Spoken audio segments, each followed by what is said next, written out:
Edward Jones Dome, St. Louis, the annual visit by the 49ers, and the two teams that met for the NFC Championship last year, Seattle and San Francisco, looking up at the big birds. The Arizona Cardinals lead this division at 4-1. Niners try to get win 4 here tonight. Meantime, Jeff Fisher and the St. Louis Rams really face a stretch of their season with such a difficult schedule and back-to-back toughies. San Francisco tonight, Seattle on Sunday. Austin Davis and the Rams offense on the field first. 49ers won the toss, deferred to the second half.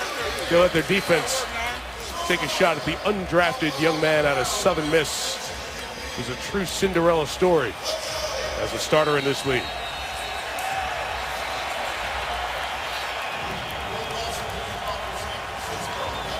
Phil Dawson will kick it off for the 49ers. And off we go from St. Louis. Kicks it all the way through.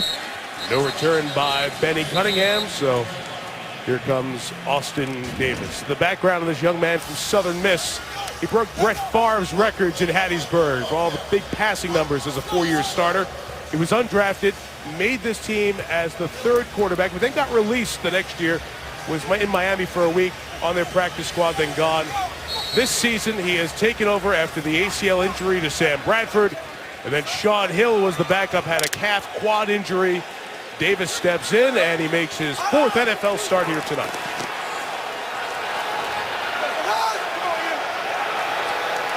Zach Stacy hurt last week in Philadelphia, in the lineup, and on 1st and 10, Davis throws to Stacy out of the backfield. Ahmad Brooks tackles him, gain him just more than a yard. Story up front to watch for the Rams, the number 2 overall pick of the draft, Greg Robinson. He's only played 10 snaps of offense. Tonight, he gets his first NFL start. Touching the ball to good tight ends. Stacy, the running back. 3 receivers, big receivers in Quick and Britt, using their size, their physical nature downfield. We'll see if the speedster Tavon Austin can get going. Stacy runs to the left, just shy of 25-yard line as Ray McDonald will join Willis on the stop.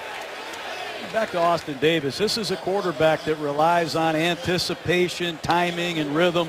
He's got to play a full game tonight. He played very well in the first half against the Cowboys. He played very well in the second half against the Eagles. He's going to have to be on it for 60 minutes against this 49er defense. Almost came all the way back. Austin Pettis, 18, you see lining up in the slot, and a couple of key drops on the final drive in Philadelphia last Sunday. Niner fans being heard on 3rd and 5. It's a Davis throw complete to Cook.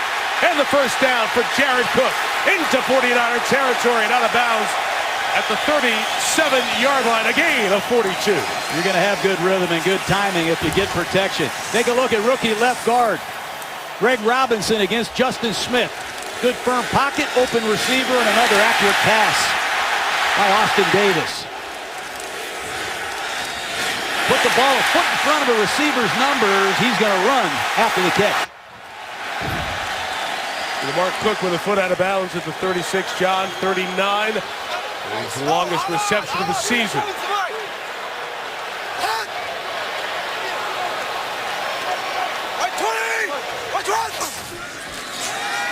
Stacy in the back. Gain about 3.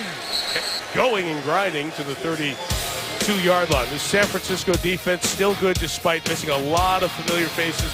Justin Smith at age 35 continues to play at a Pro Bowl level. Michael Wilhoit and Dan Skuta, both out of Division II, have stepped into injured spots and done very well alongside Willis and Brooks. Parrish Cox leads the NFL coming into the week with 3 picks. He joins Bethea, the former Colt, the second-year man Reed, and Chris Culliver, who starts again as Tremaine Brock remains out with a toe injury. 2nd and 6, Davis could not get away from Dan Skuta, we just mentioned, and he comes up with a sack, but a flag is down. Flag down at the 40-yard line, and Craig Rolstead is our referee tonight. One of a couple of first-year referees in the National Football League this season. Illegal hands to the face. Defense, number 55. That is a 5-yard penalty and an automatic first down. It's Ahmad Brooks, outside linebacker on the other side. 49ers have had a lot of penalties, Mike, this year. I thought they corrected that last week. Let's take a look at Brooks working against Joe Barksdale at right tackle. Little swat to the face there. Point of emphasis, and good call by the official. Eliminates a big sack by Scuda. Hey, John, Tavon Austin's in the backfield. He carried the ball a lot during his West Virginia days. They want to get the ball in his hands. He used his speed. That was just a straight out run. 8 yards for Austin, the 8th pick of the draft a year ago. I thought he was going to be another Percy Harvin / Welker, Devin Hester.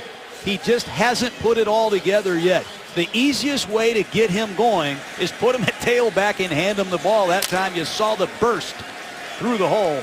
They need to get Tavon Austin going. He's only 5'8". Did run with a lot of those sweeps at West Virginia for over 1,000 yards in his career. Back-to-back runs there, and Austin gets the first down as he and Justin Smith do a little lasso tangle. Justin Smith, 14 years he's done it. Defensive tackle position. They're going to run a double team scheme right at him, and he splits the double as he's done for 14 years. 7 years in Cincinnati, 7 here in San Francisco, and what a football player he's been. John, now in the game, lining up in the backfield, Trey Mason, 3rd-round pick out of Auburn, making his NFL debut with this snap as the Rams are in the red zone on their opening drive. And here is Mason in space. First touch in the NFL. And Trey Mason gets to the 5. First and goal, St. Louis. That's what I wanted to see from these young Rams. Austin Davis in rhythm, high percentage completions. Trey Mason coming out of the backfield on a wide flare. First down, goal-to-goal Rams. They need to get contributions from these high draft choices. They've been awful quiet so far this season. Great start, confidence builder. 7 plays, 5 different Rams. Getting the distribution from the quarterback, Davis. First and goal. Zach Stacy in at the back. This is where that 49ers defense gets so tough to work on. Ian Williams, the nose tackle, on the stop. Calling the plays for St. Louis, Brian Schottenheimer, son of Marty Schottenheimer, terrific head coach in the league. Brian, of course, with his time with the Jets for 5 years. Now his 3rd year here in St. Louis. He's got a tough job. You're coaching a very young football team, and he told us last night it's a detriment. We just don't have enough time to spend with these players anymore. So far, so good. Size, Brian Quick, 6'3", 83, top of the screen for St. Louis. Bottom of the screen, Jared Cook, 6'5". Austin Davis pumps it, throws it. 1 second too late, flag down. Tried to get it to Austin Pettis. The flag was down on that move. I think it's illegal contact on San Francisco. That's against Eric Reed, number 35, no doubt about it. Rams lined up in a trips formation.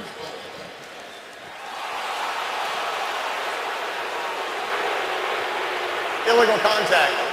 Defense, number 35. That penalty is half the distance to the goal and an automatic first down. I think the contact happened a lot earlier than that too, Mike. That was the end of the play, but the 49ers have been penalized way too much. Last week they reduced that number to 2 against Kansas City, but so far Jim Harbaugh can't be happy with what he's seen.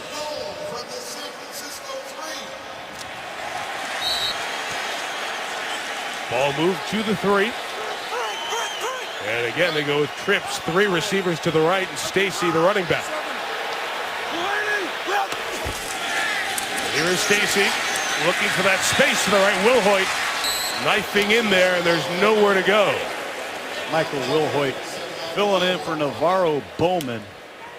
Starts the season with 14 tackles against the Cowboys. That time he scrapes from the backside linebacker position and rejects the inside run. Tough place to throw the football, obviously. Tight red zone when you have a young quarterback. Remember, Austin Davis got little to no reps the entire training camp as a 3rd-string quarterback. Kenny Britt, the receiver to the top. Quick comes to the bottom of your screen, looking toward break underneath Pettis. And shy of the goal line, it'll be 3rd and goal as Eric Reed and Jimmy Ward were over there. Ward is the first-round pick for the 49ers. Just a quick out route by Pettis, and Jimmy Ward makes an outstanding one-on-one tackle. Ward, a hybrid defender, played safety at Northern Illinois, has cornerback skills. He replaces Carlos Rogers, and they have a heavy group in the game, Mike. Number 61, big offensive lineman, is checked in. Tim Barnes, the third-year man out of Missouri. That's the extra lineman for 3rd and goal. Play 11 of the drive. Benny Cunningham, the back, in there. Cunningham bounces to the outside and in for the touchdown. What a drive by the St. Louis Rams. Several different Rams touch the football, and Austin Davis continues to explode onto the scene of the National Football League. What a drive by these young Rams. Reverse pivot, just a simple off-tackle run. Cunningham bounces it.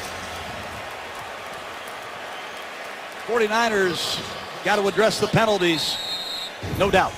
Touchdown is confirmed. John, in his starts, Austin Davis has been getting off to good opening drives. 10-play drive for a touchdown, 15-play for a drive for a touchdown, and here 11 plays. Tack on the Zuerlein extra point. St. Louis takes it down the field, 11 plays. Got 7 different Rams in the distribution chain. Brian Schottenheimer dialing up some good plays, including the Cunningham score.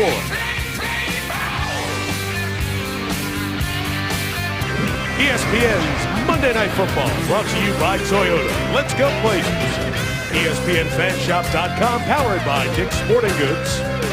And Navy Federal, serving the armed forces and their families. Some of the pictures of the people who made Monday Night Football so special. The fans, whether in the stadium or you folks at home watching on your couches as we celebrate game number 700. This series that started on ABC back in September of 1970. Monday night, the show comes to town and fans put on their best, as you've seen over the years. Pretty good opening drive from St. Louis.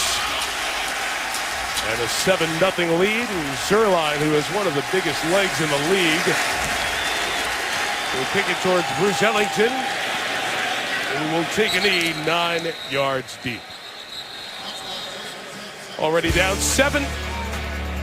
It's number 7, Colin Kaepernick, trying to improve his Monday Night Football career. When we come back, we were there on a Monday night when the reins were turned over to Colin Kaepernick back in 2012, and he has put up some great numbers. 20-8 record. No one in the history of the 49ers, Montana, Young, Brody, Tittle, you name the quarterbacks, nobody's gotten off to that kind of start in their first 28 games. John, it's still a growing process with Kaepernick as we watch him here in his 4th season. He's got a unique style, that's for sure. Run first offense. He's going to move a lot tonight. That's when he's at his best.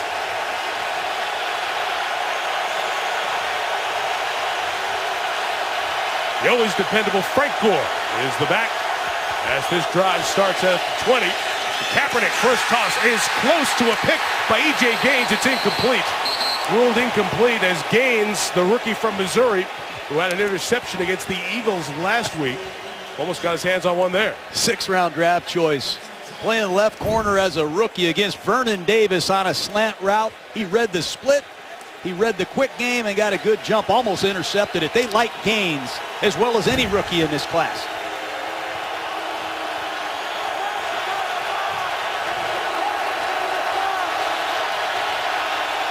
Carlos Hyde now the running back. Team Laurinaitis, the linebacker, saw something, started moving in there, and a flag is thrown. Ball start. Offense. Number 85. 5-yard penalty. Replay second down. Vernon Davis, who returns tonight. 49ers continue to make penalties. Vernon has missed the last 2 games, Mike. They need to get the Pro Bowl tight end reacclimated in this offense. So far, not so good. This is where Robert Quinn and this Ram pass rush has to capitalize. get the 49ers behind in the down and distance and rush the passer.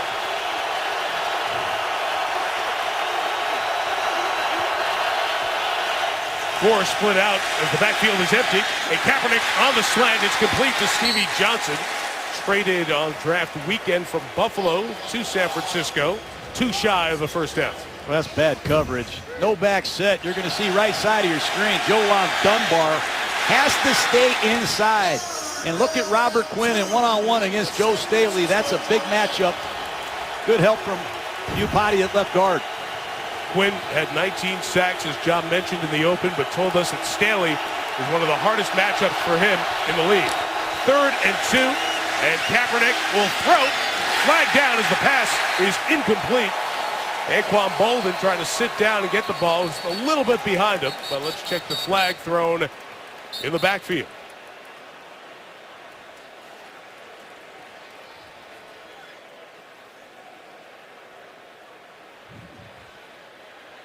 The 49ers made a quick substitution. They brought Joe Looney in the game as an eligible receiver to play tight end. Rams claiming they didn't get time to substitute themselves. Or the conversation perhaps about him reporting, depending on where he lined up there. The 49ers went heavy personnel and broke the huddle very quickly and came to the line. Greg Rolston. Illegal substitution. Offense, number 78. Failed to report. That penalty is declined. The result of the play is a 4th down. They said eligible and failure to report. So even though it's declined, that's 4 penalties in the first half of the first quarter. Called, 3 accepted. Committed by the 49ers, and the Rams on the other end will get their punt return team on, and Tavon Austin.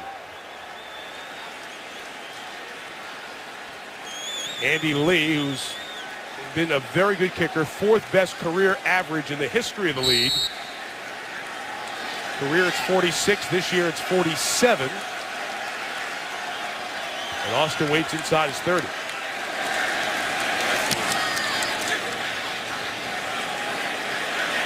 .58 on the kick. Flag down as Austin comes to the near side. Cuts it back.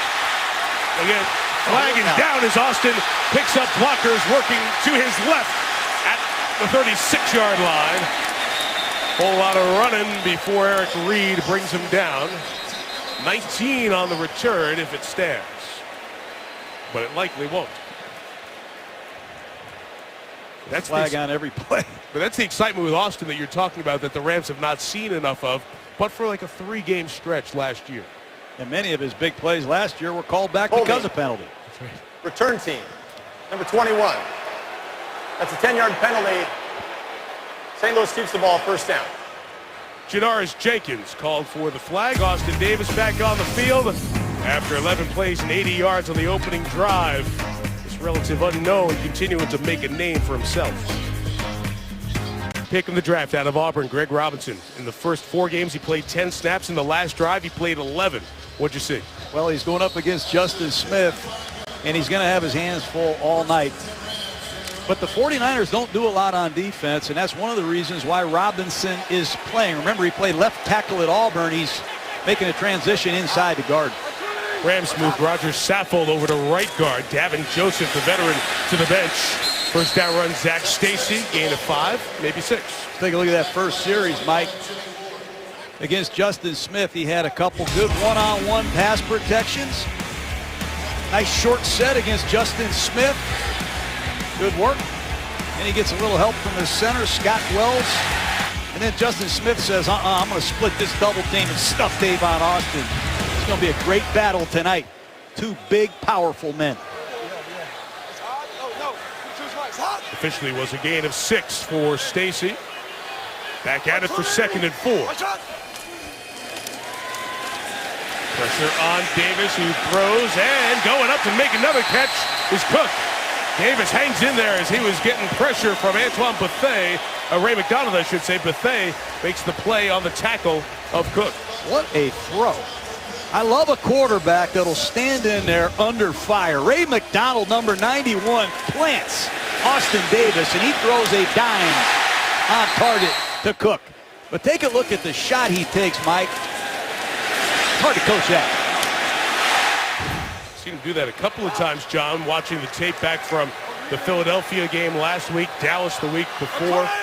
He's opened 5 of 5. First down, Ahmad Brooks saw that coming, and Lance Kendricks couldn't stop him. Brooks in the backfield for his second sack of the season. It's the second time the 49ers have blown up these two tight ends of the Rams. Harkey got beat by Scooter in the opening drive. That time Ahmad Brooks works Kendricks in one-on-one pass protection. Ryan Schottenheimer is going to have to get a new fullback or change that protection quickly, because Brooks and Scooter are getting after these tight ends. Rams using almost all of their eligible receivers, backs and wide receivers and tight ends, in these opening 2 drives. Stedman Bailey's in the game now. More pressure on Davis, who just has to get rid of it. Intended for Stacy and incomplete. Aaron Lynch, who's the nickel pass rusher, rookie out of South Florida, with the pressure. That's what these 49ers do well. They don't blitz a lot, but they use these line stunts. That time Ray McDonald went first and Lynch came clean on an old-fashioned TE stunt. The tackle and the end working together. 49ers do a good job of that. After that opening drive, this San Francisco defense, captained by Willis in the middle, and a very good job putting pressure on. Now it's a defensive lineman's favorite down and distance, 3rd and 17. And just a quick release, see if Austin can do anything on the edge. Work up the sideline, but eventually forced out of bounds, well shy of the first down. St. Louis will punt it away. I like that call. 3rd down and long. Chances of making that conversion are minimal. Young quarterback, get him another completion, get Austin involved in the game, and set up your punter, who has really proven he can be dominant, especially in this dome, Mike.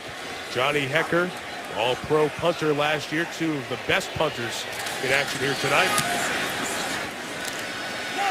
Tough to catch ball that Hecker kicks, and that's one of the reasons that Ellington let it go. It ends up bouncing to Chris Cook, who scoops it up and saved some yards there, as that ball would have been tumbling inside the 10. First drive was really good for Austin Davis. San Francisco heating up. Davis in his second drive.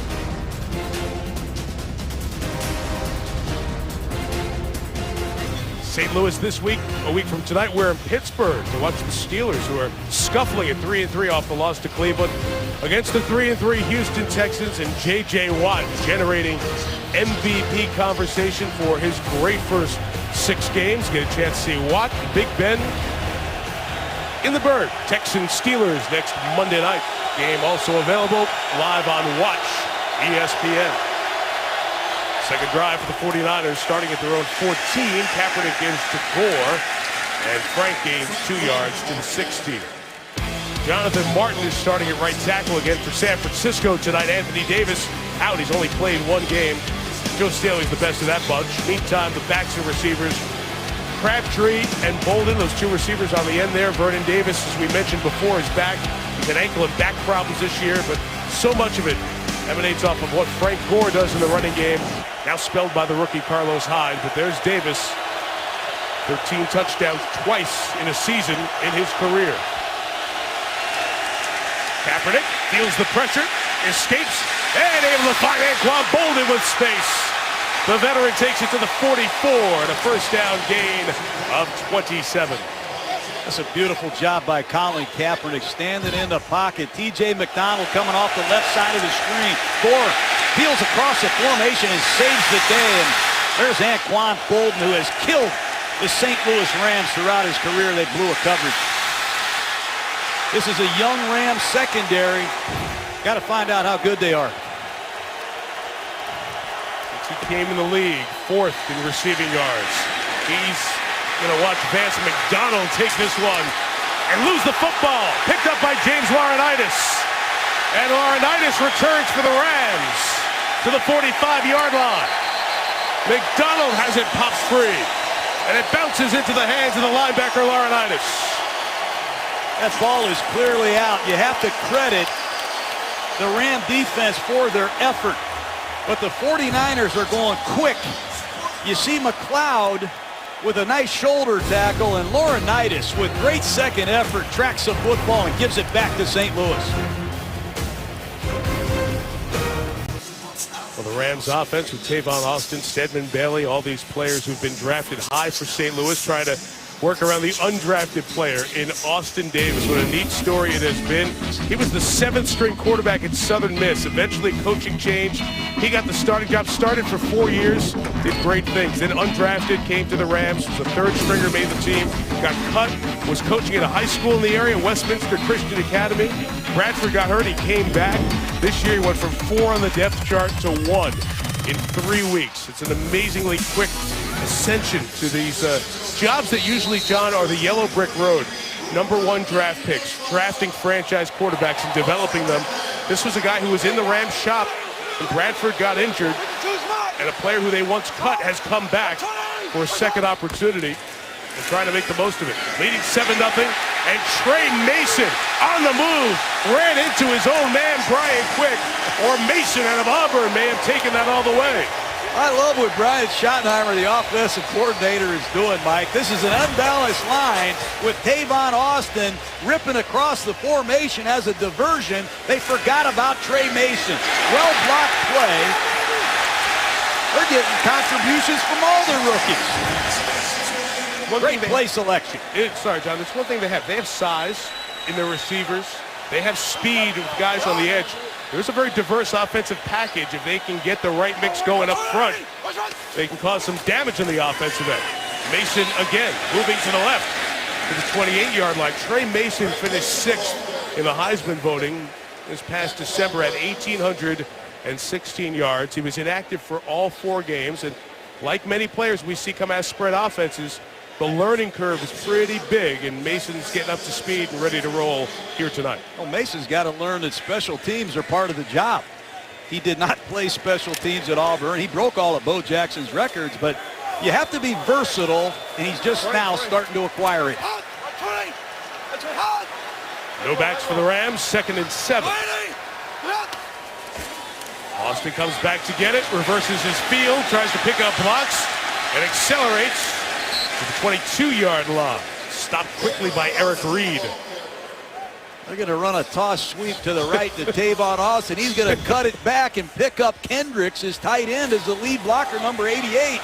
Fortunately, Dan Scooter, number 51, set the edge and forced it back inside. But here they are again with Tim Barnes, number 61, an offensive lineman on this short yardage play, as reported as an eligible receiver.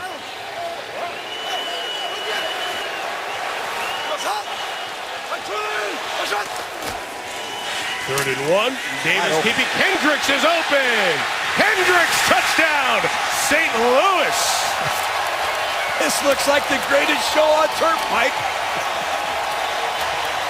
What an aggressive call in short yardage against a very aggressive defense. Reverse pivot. They're going to fake the ball, and Kendricks disappeared. He acted like a blocker and then took off to the corner, and San Francisco lost him. Austin Davis putting on a show in this first quarter for the Rams. 2nd touchdown reception for Kendricks. Zerline on for the extra point to make it 14-0. So the turnover turns into a touchdown. St. Louis, big opening quarter Vance McDonald's fumble ends up costing his team. And John, I keep coming back to this story of Austin Davis. I just think a year ago tonight, he was helping coach that Westminster Academy, the high school team around here. And now a year later, he's quarterbacking, and he's led 2 touchdown drives in the opening quarter against a good defense. All-time Cinderella story. Take a look at it. Started with a quick hitter to Cook to get the party started. Then he hits Trey Mason on a wide flare, sets up a 1st and goal.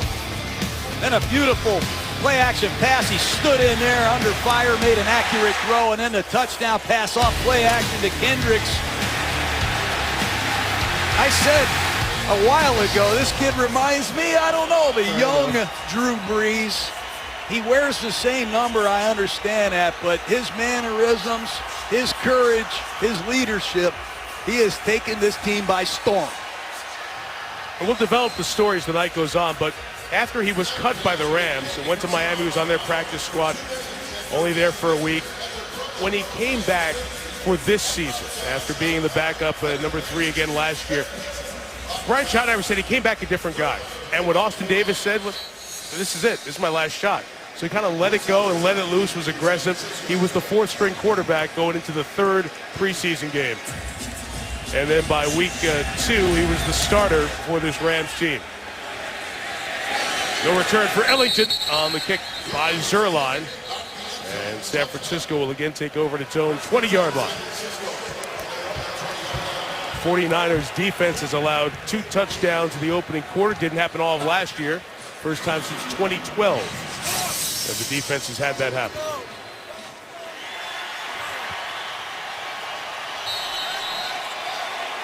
This is where this St. Louis Ram defense wants to be. They want to be in a position tonight where they can get the pass rushers going.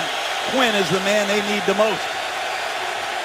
Bottom of your screen working against Joe Staley. It's first down and Kaepernick releasing quick to Vernon Davis. Gaines hit him first. It'll be a 7-yard gain as he's finally brought down by Alec Ogletree. Let's look at the entirety of that St. Louis defense.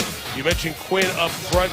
Aaron Donald, the rookie out of Pitt, he's been very good. This is his first NFL start tonight. Ogletree and Laurinaitis will be on the field, and a big factor on 3rd downs a lot. John mentioned it earlier, bears repeating.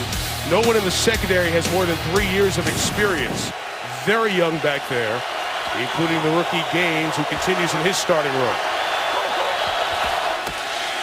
2nd and 3, it's Gore. Seeking space, so patient, so good, gets that first down just across the 30-yard line. When in doubt, give it to Frank Gore. Counterplay back to the weak side, and he finds a way with that great vision to get San Francisco first down. ESPN, celebrating 45 years of Monday Night Football.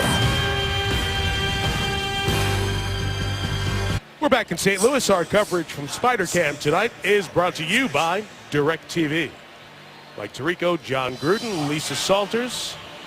Glad to have you with us as they celebrate the 15th anniversary of the greatest show on turf.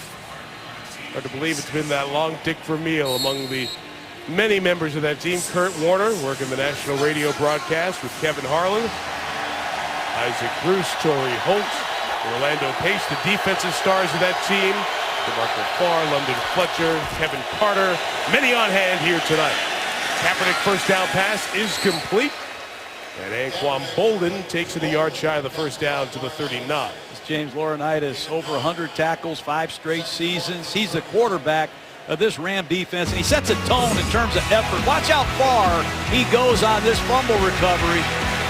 Just a simple hustle play. If you're a young linebacker at home, find the guy with the ball and finish the play. Laurinaitis, one of the best at that. First down gain of 9. It's 2nd and 1.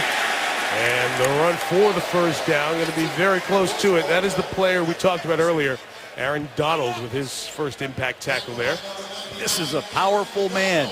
He won every award you could win in college football.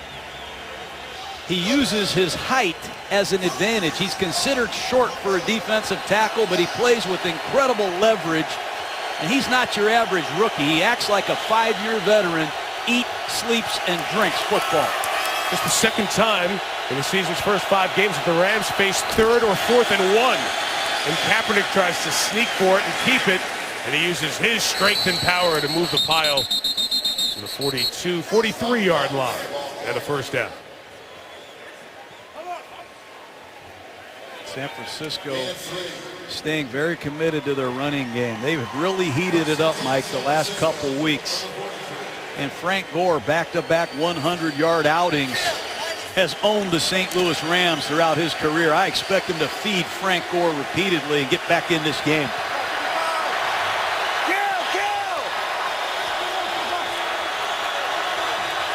But by that fullback, Bruce Miller, Gore runs to the right. And that time on it quickly was William Hayes, who's in for Chris Long, who's out because of injury. This is what you talked about, John. All-time records against the Rams in rushing yards and touchdowns. And those 5 100, he's had a full season, 16 games. That's a pretty darn good season. Or a typical Frank Gore season, really. Unbelievable consistency. All-time leading rusher in 49er history. His name will be in the banner someday. Chance to move top 25 all-time rushing yards in NFL history here tonight. 2nd and 8. Kaepernick throws. Davis had space, but Vernon let it slip through his hands. Incomplete. St. Louis is lucky there. This is an exotic blitz at the bottom of the screen, and they don't even cover Vernon Davis, Mike. This could be a house call. 23, McLeod got picked off, and I don't think he's going to be in real good position to take on Vernon Davis.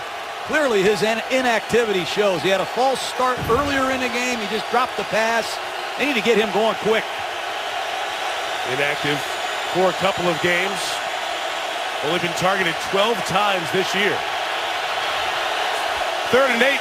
5 in the pattern for Kaepernick. Davis holds on that time, but that was read quickly by Rodney McLeod, and he keeps him 3 yards shy of a first down. This Rodney McLeod got shot out of a cannon. Quick hook over the ball. As soon as Davis catches this ball, McLeod shows up. So the punting unit is on, and Andy Lee will kick it away. In addition to that great career average, he has always been good at net punting yards, pinning the opponents inside the 20 or the 10. Tavon Austin back to receive. And a fair catch at the 17. There's 32 yards of net there.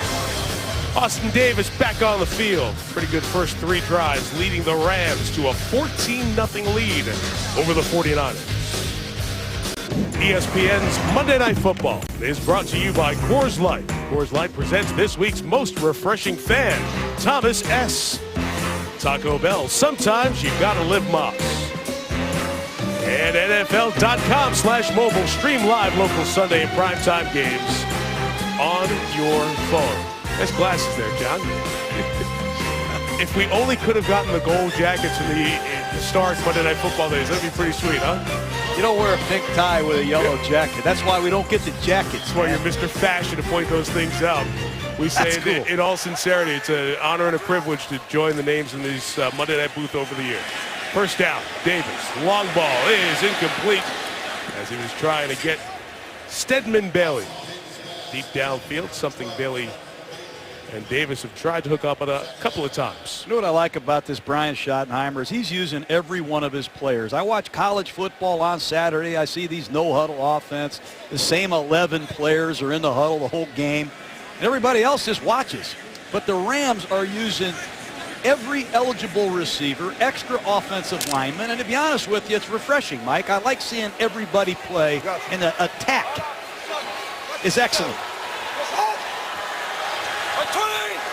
Zach Stacy is running a bunch. Benny Cunningham is now in there. Cunningham works to the right side. He goes down to the 23-yard line, John.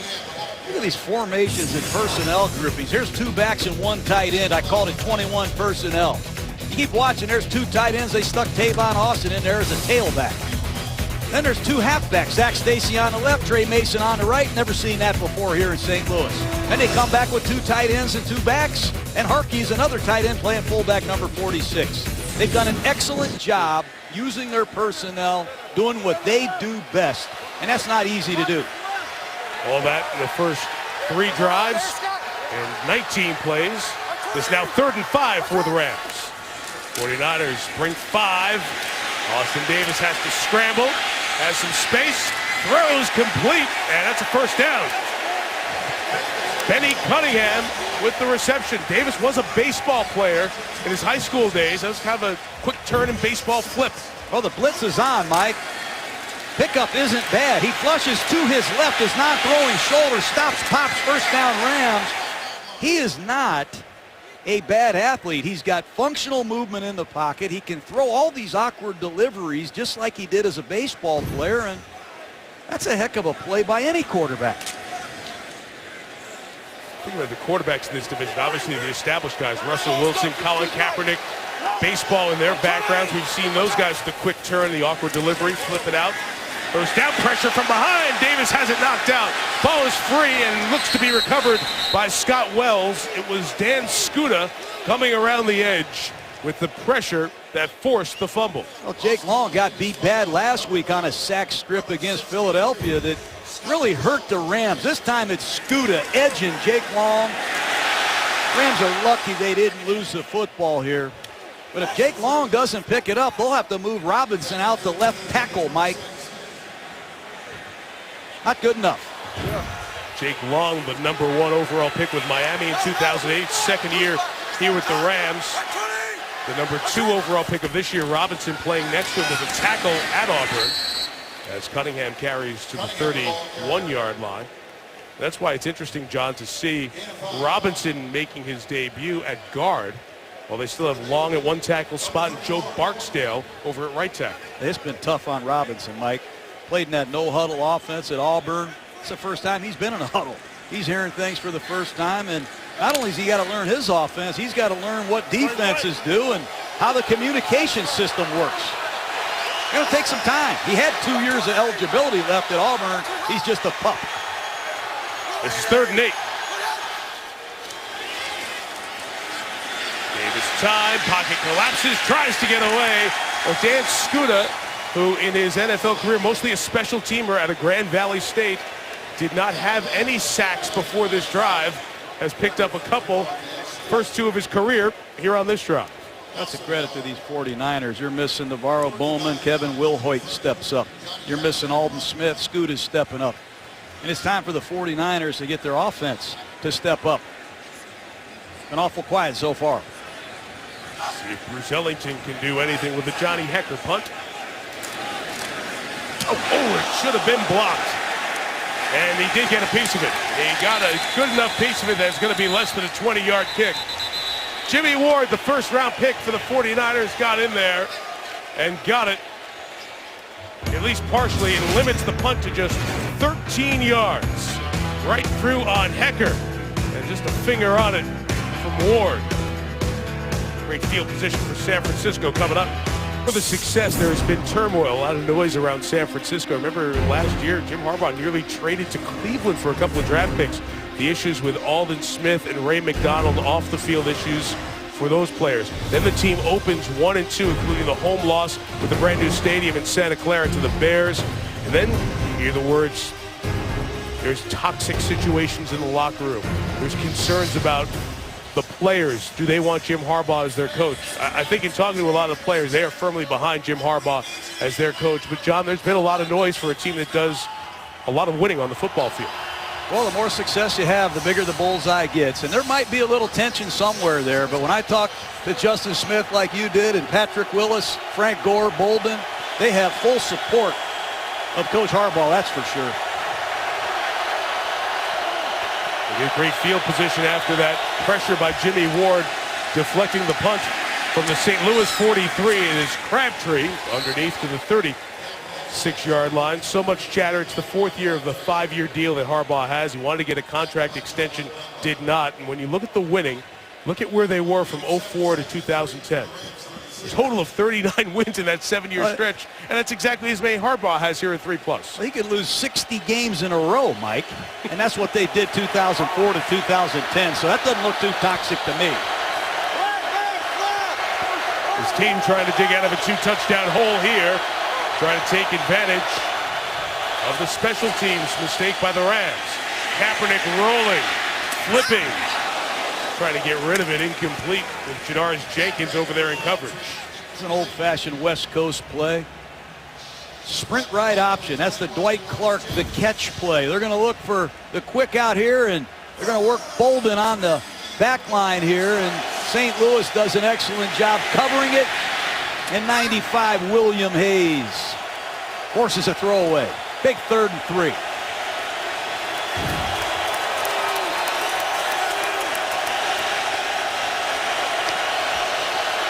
For the running back, those are 10 of the 11 Rams in your shot. One deep safety, 20 yards deep. Kaepernick going towards Bolden. Incomplete. Step for step, LaMarcus Joyner, the rookie out of Florida State, who's played the nickel quite well. What a draft they had, Mike. It's another rookie. One-on-one coverage. Help from the free safety late. Joyner. Mason. Robinson. Name your rookie. They've all contributed. So has E.J. Gaines, a 6th-rounder. And here's Dawson, fully capable of banging his 54-yarder. 39-year-old hit 2 50-plusers last week. Yeah, he's going to nail one here. You believe I cut him, Mike? I cut Phil Dawson. I need to have my head examined. Yes, you do, for many reasons. Been a very good start for the undrafted player out of Southern Miss, Austin Davis, 8 of 10. What have you seen so far, John? Love a quarterback that can stand in there under fire and throw accurate passes down the field. You have to have functional mobility. It's not going to be perfect back there. How about running to your left on 3rd and 4, stop, pop, awkward delivery, 1st down, and a quarterback that's engaging himself all the time on the sideline with his teammates. He's shown a lot of good stuff tonight. Reminds me of a young Drew Brees. Smart, Mike. You said that Monday Night Countdown, John, and it's one of those things where you don't want to say he's Drew Brees now by any stretch of the imagination, but when you see a new guy who you have not come across, you start to put him in a silo. What does he remind you of? As that's a touchback by Dawson. Rams will take over the 20. So we asked Brian Schottenheimer the same thing, and Brian knows very well. He was with Drew Brees when Drew got going in San Diego, 2002 to 2005. That's Schottenheimer, the offensive coordinator. And they're so close, as a matter of fact. Brian's the godfather for one of Drew's sons, and there they are on the bench. 12 years later, there's number 9, and there's Brian Schottenheimer sitting there. Schottenheimer, he's the one that tipped me off. He said there are some striking similarities. We got a long way to go, no question. Let's see if he can put a complete game together. That's what he's not been able to do. And what he said is so similar is the personality, the grinder, loves it, loves the game, loves the growth part of the game as a young quarterback, which you saw when he was with Brees. Zach Stacy, the carry there for just about 2 yards. And why this is so improbable, John, other than the injuries that happened along the way to get Davis to this job, undrafted quarterbacks don't get their opportunity very often in this league so soon, especially when a team has already cut you once. And you have to be ready when that opportunity comes up, like Kurt Warner was 15 years ago. When Trent Green got hurt, Warner stepped in, went from Arena Bowl hero to Super Bowl hero. 2nd and 8, good blitz pickup by Stacy, but the pressure's on. Austin Pettis hangs on to it, makes one man miss, but is then cleaned up by Ian Williams. That's good pursuit and speed from the San Francisco defense. You want to see a back pick up a blitz? Watch Zach Stacy against Kevin Wilhoit. This is a full-speed live pickup. That's selling out for your football team, and a nice sense of pressure by, again, Austin Davis veering to his right. Setting up St. Louis for 3rd down and 6.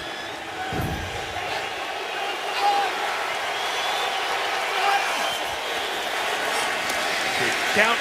Davis steps up, throws complete for the 1st down. Across the 40-yard line goes Kenny Britt, who was with head coach Jeff Fisher in Tennessee. Now a Ram. This guy must be hanging around Favre down there. Here's a stunt. Ahmad Brooks, clean. He stands in there again, throws a perfect pass against Culver. Kenny Britt on a little dig route, watching first turn, ball's in flight.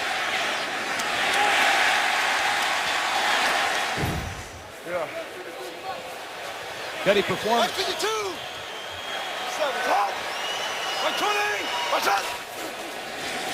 41. And is Davis out of the pocket on the run, fires, and it's held on to for the 1st down. And Savon Austin's brought down by Parrish Cox. I like the route this kid just ran. Tavon Austin on a stutter, go, comeback. Watch him. He's going to break down, stutter, go, and then come back against Parrish Cox. And again, on the move, Austin Davis is on the money, Mike. I thought initially his forward progress was going to be marked on the other side of the 49. Instead, it's a half a yard shy of the 1st down, so it's 2nd and 1.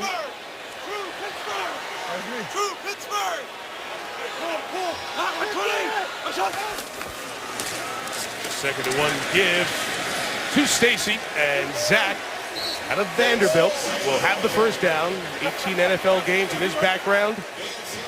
Led this team as a rookie rusher, was the second leading rookie rusher in the league last year, 973 yards. And he keeps this drive going with 4 minutes left till halftime.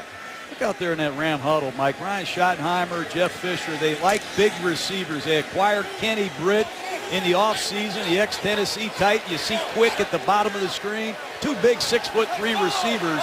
Wouldn't be surprised if I see a shot soon. First and 10, 49ers bringing the pressure. Davis runs away, throws it back across his body. Dangerously so and incomplete. For Jared Cook, it's Will Hoyt against it, John. It's a young quarterback, a little success, and now Vic Fangio, the defensive coordinator, is giving him a steady diet of pressure up the middle.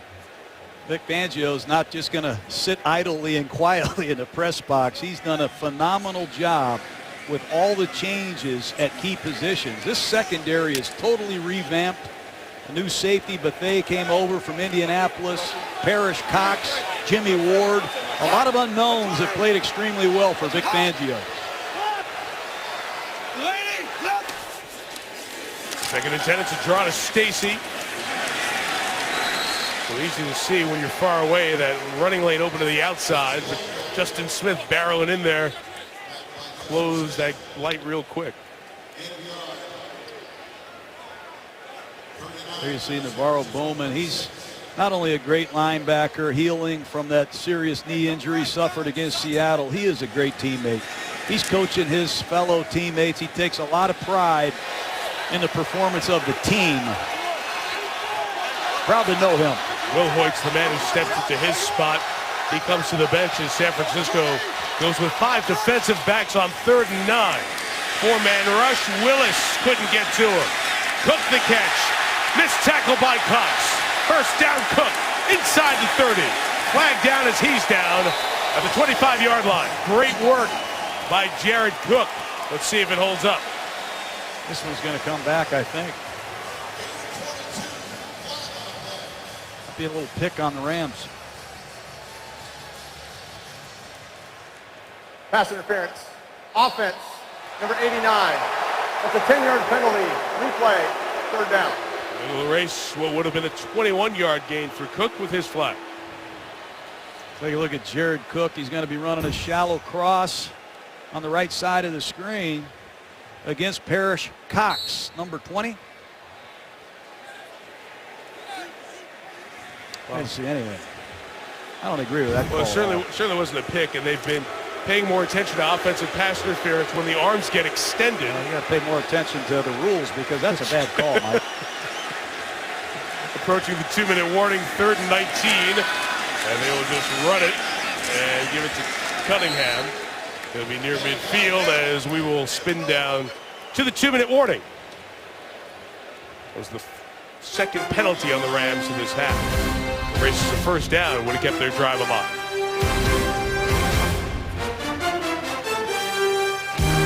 Well, Jeff Fisher saw the replay you saw of the offensive pass interference, and John, he had a similar reaction to you that it should not have been a foul on the Rams, and he's spent a good part of this timeout as a member of the competition committee, in addition to being a head coach, questioning 3 of the officials about that call.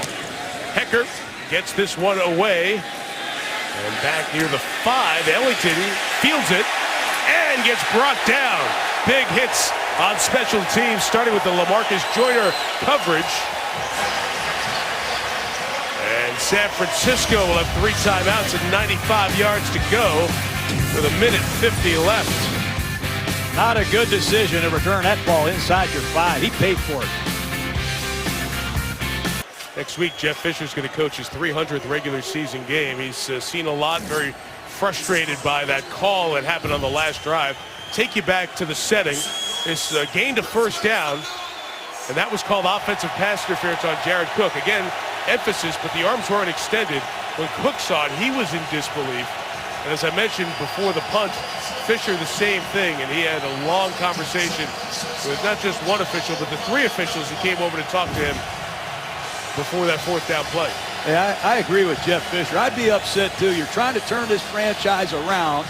You're trying to bring your fans back to life and get some young players going. That's a significant penalty I agree with him. I'd be upset. I'm upset and I'm not coaching. Hear from the fans for the first time here tonight. From their own 5, nowhere to go, and a flag down as that tackle was made. Perhaps a hand up by the headgear of Carlos Hyde, the Ohio State rookie.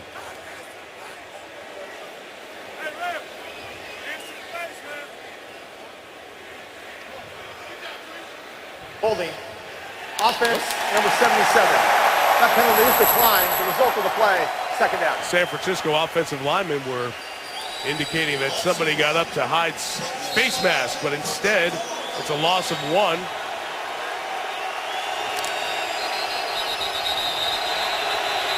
Brandon Lloyd at the bottom of the screen has emerged as a deep ball receiver for this 49er offense. He's made a couple great acrobatic catches in previous weeks. Don't lose sight of him. Timer. Please put the clock at 1 minute 43 seconds. 1:43. Yeah, those 2 seconds, remember, both teams have a full complement of timeouts, and San Francisco's offense has been on the field very little, which is the opposite of what usually happens. They've dominated time possession the last 2 games, so 120 minutes. The 49ers offense has had it for 88 of those 120 minutes.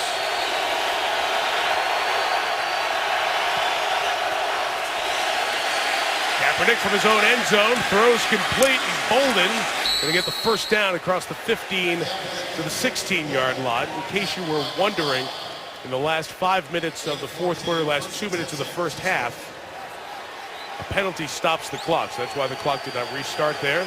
That's why the adjustment of 2 seconds. And now it's rolling with 80 seconds left till halftime.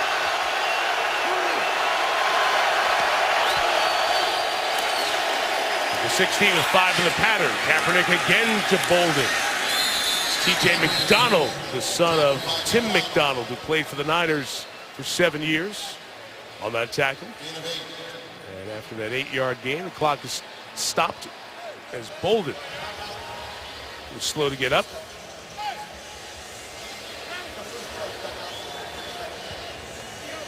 Timeout, San Francisco. Bolden unhappy with Craig Rolstead. As we hit this timeout, let's remind you, Chris Berman standing by for the Toyota halftime. Chris Mortensen and Adam Schefter is part of that. Their insider notes, a lot of big names injured. If you're working on your fantasy teams, you better check all the injuries that have happened around the NFL this week, this weekend. Those guys have the latest on that. And today on SportsCenter as well. Coming up on the Toyota halftime, I know a bunch of you are watching Victor Cruz's injury last night. So hard to watch. We send our thoughts to one of the good players in the league, one of the good people. Torn patella tendon for Cruz of the Giants. And a movement. And we get Joe Staley just sliding a little bit, that left tackle, number 74. Ball start. Offense, number 74. 5-yard penalty. Replay, second down. I want to see these Rams rush the passer, Mike.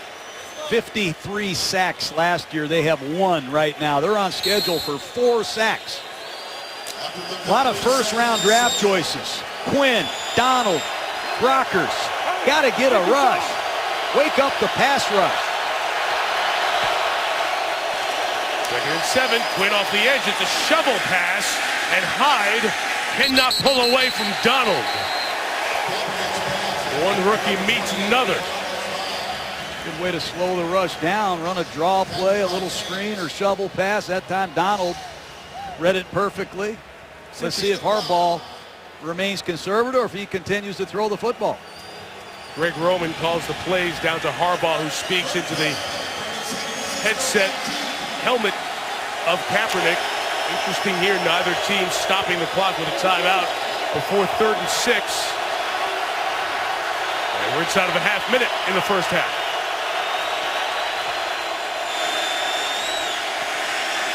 Kaepernick steps up, shot downfield is open, and breaking free is Brandon Lloyd. And Lloyd will score, touchdown. Huge play to get the Niners back in it. That is horrible defense by St. Louis. Brandon Lloyd, the deep ball receiver we just talked about, takes it to Janoris Jenkins. An inexcusable error, and Mike, that's what the Rams have done all year. 2 or 3 incredible mistakes. Biting on a double move with 30 seconds left in that field position. What a throw by Kaepernick. He steps up in the pocket, and Brandon Lloyd shreds him. 80 yards for Lloyd, who was out of football last year after a 74-catch season with the Patriots in 2012. The former Ram comes back to St. Louis. And Jim Harbaugh never shy about sharing how he feels. In a half when his team candidly has been outplayed. We'll see them get back to within 4 on the 80-yard touchdown. Longest touchdown pass in Colin Kaepernick's career. They saw something on film. Janoris Jenkins has had a habit of jumping patterns. He's intercepted some and returned them for touchdowns, but they did their homework and got after Janoris Jenkins big time. Take a look at it up top.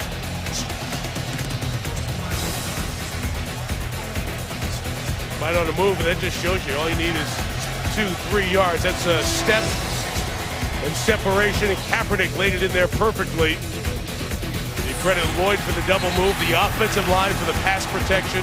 Kaepernick delivered it spot on, but as you said, you come back to the big thing. As a DB, you can't be in a situation where you're susceptible to a double move. That's the one thing that can crush you with that little time on the clock and that field position. Exactly right, Mike. That's a safe defensive call that Greg Williams made. It was a moving clock inside of 25 seconds. You're trusting your young defensive backs to do the right thing. That's a greedy mistake by a corner in any situation, certainly with that much time left in a half. 49ers have woken up after that. Jenkins jumped a route against Dallas, picked off Des Bryant, got a pick 6. It's a guy who has a reputation for that, 4 career pick 6s, so he's used to looking back and trying to steal one there. He got burned. Tavon Austin takes a knee with 14 seconds left. Fans wanted to see Austin take that and take off. 49ers, only 5 first downs, only 10 yards rushing. But that one play, that one spot, and Kaepernick's numbers now dwarf those of Davis for the moment, especially with the 80 added on that touchdown pass.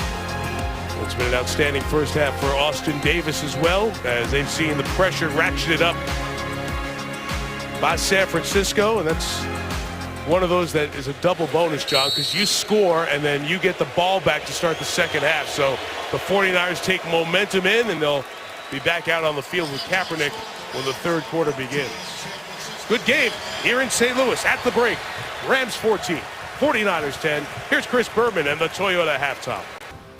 Some of the voices, faces, and moments over the years. Game 700 on Monday Night Football. Start 4 for Austin Davis. He got the Rams up 14 after one quarter, but Colin Kaepernick, the 80-yard strike to Brandon Lloyd late in the second quarter. Means 10 for San Francisco in the second. A 4-point NFC West game as we go to the third. The stats look relatively even, but that one play changed it. You see, John, San Francisco didn't have it very often. They'll have the ball to start the third quarter. Coach Gruden, we talked about Austin Davis coming in, undrafted, 4th string to first. What'd you see in the first half? Showed a lot of poise, and he handled a lot of situations extremely well. The pass interference call against the Rams was significant. Can he put a whole game together, Mike? That's the key. He played well in the first half against Dallas, well in the second half against Philadelphia. He's got to go wire to wire tonight. Can he do it? Can this team do it? Because St. Louis has not put together the full 60 minutes, and that Kaepernick play at the end of the half changed the momentum from the first 30 minutes. Oh, the Rams have had a lot of mistakes this year. That's why they are where they are. The mistake by Jenkins at the end of the first half could cost them. They got to finish. Greg Zuerlein to kick it off to start this third quarter. And again, it's no return for Ellington. San Francisco will take over at their own 20-yard line. John, you set this up to start the game. They got to stop the running game of the 49ers. They've used an 8-man front. They've gotten off blocks. They've limited to San Francisco to just 10 yards rushing. Loaded fronts. They outnumber the 49ers. Unblocked safeties. You see McLeod, free hitter on Frank Gore. The Rams have to continue to stop this running game, get San Francisco behind in the chains, and somehow find Quinn in this pass rush. It's been invisible so far. It's interesting. 6 rushes, 16 passes for the 49ers. They're rarely balanced like that. Kaepernick first down, first play, complete. Stevie Johnson gains 5, and here's Lisa Salters. Mike, I asked Jeff Fisher how you keep that last 49ers touchdown from being a morale killer, and he said, it's over. You just go out and keep playing. We had one bad play. The score should be different, but it's over. I asked him about how he thinks his young quarterback is playing. He says he's pleased. We've got to protect him better, but he's making plays off the schedule, and he said, I can tell you, he's excited to play the second half. He is a fiery guy for sure. See if he takes the field with the lead. Here's Gore with a run. And Frank Gore gets the first down to the 33-yard line. We know one thing, 21 is going to be there all third and all fourth quarter. He gets better in the second half. It's just a matter of time, Mike. Once again, the Rams outnumber the 49ers. Good creative backside block by Vernon Davis. Model of consistency. You know you're going to get 200-plus carries a year and 1,000 yards from Gore. Here he is at the bottom of the screen in an empty formation. 31 years old, decade in the league, out of the U, University of Miami.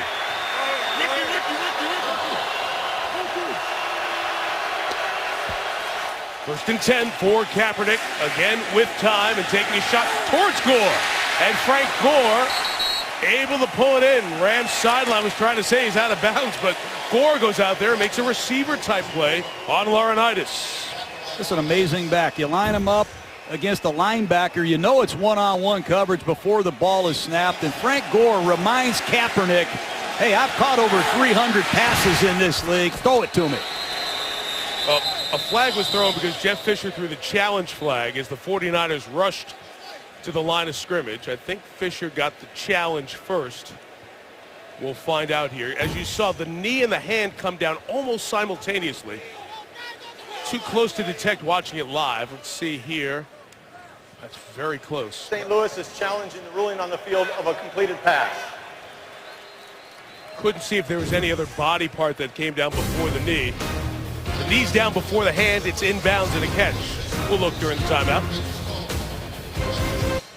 It's a tough one for Craig Rolstad, the referee here, and Dean Blandino back at the command center in New York to come up with. What comes down first, the fingers or the knee?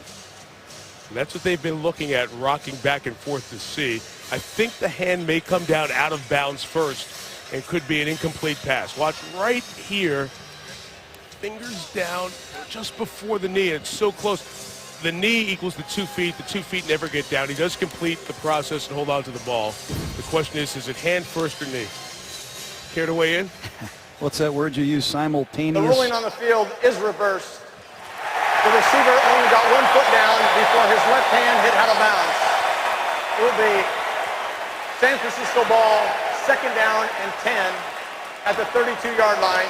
Timer, please reset the clock to 13:39. That's a great challenge, by the way, by Jeff Fisher and the Rams sideline. They didn't have a full look at that to know they were going to get that one. And by the way, while we have a second as we're going through that, that's usually the time of the game we turn to our pal Jerry Austin, twice the Super Bowl referee. Jerry's been under the weather, battling an illness. He's back at home now. We just want to say hello to Jerry. We're thinking of you, and trust me, we miss you because John gets mad at me with every call. Jerry, please come back soon. Hope you're feeling better. We definitely miss you. I know I do. Absolutely. From our entire crew. On the 32-yard line, San Francisco after the incompletion. Second and 10. Again, Kaepernick is just stepping up, and he's got time. He takes off. He'll get the first down and more. Kaepernick staying in bounds as he crossed midfield, and he's going to be marked out at the 45-yard line. Well, Greg Williams wanted to use Ogletree as a spy. You got Kaepernick if he takes off and runs, and that time he was no match for the speedy Colin Kaepernick. They're going to put Laurinaitis on the back and ask Ogletree to spy Colin Kaepernick. Wherever he goes, go get him.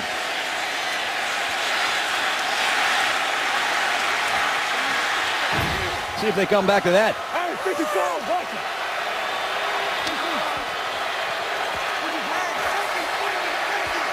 23 on that run, 27 for the game.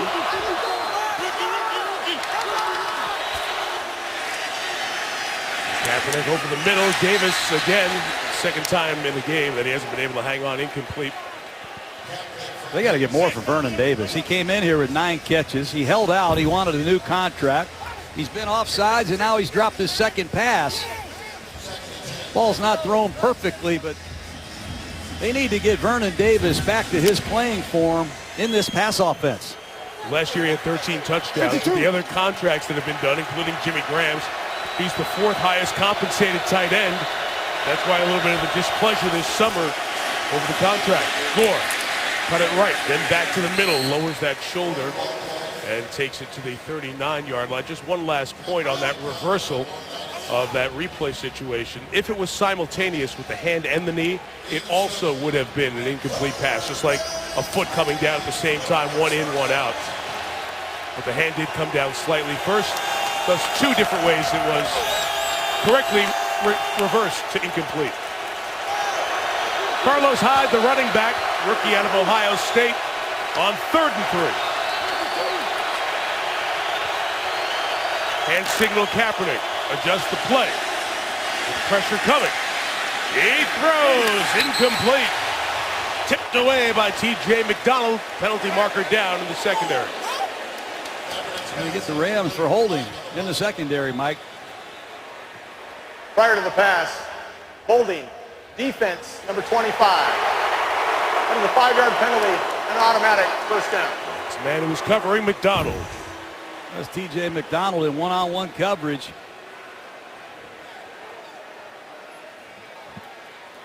Seen a lot worse. No, but he's got the jersey, and they've said all year, if we see you pull the jersey, we're throwing a flag. And to the point where coaches during this season, whether it was boxing gloves or taping hands, gave their DBs every possible way to not do that, knowing that they weren't going to get away with it this year. And he did. Drive stays alive. Good pressure by Brockers, and the first-round pick from 2012, Michael Brockers, in on the stop. Well, Greg Williams, the defensive coordinator, comes with an all-out blitz. And Brockers wins in a single block situation. Brockers has had some injuries. A lot of these defensive linemen, Mike, have had physical problems throughout training camp. Brockers finally coming back into shape, and they need him.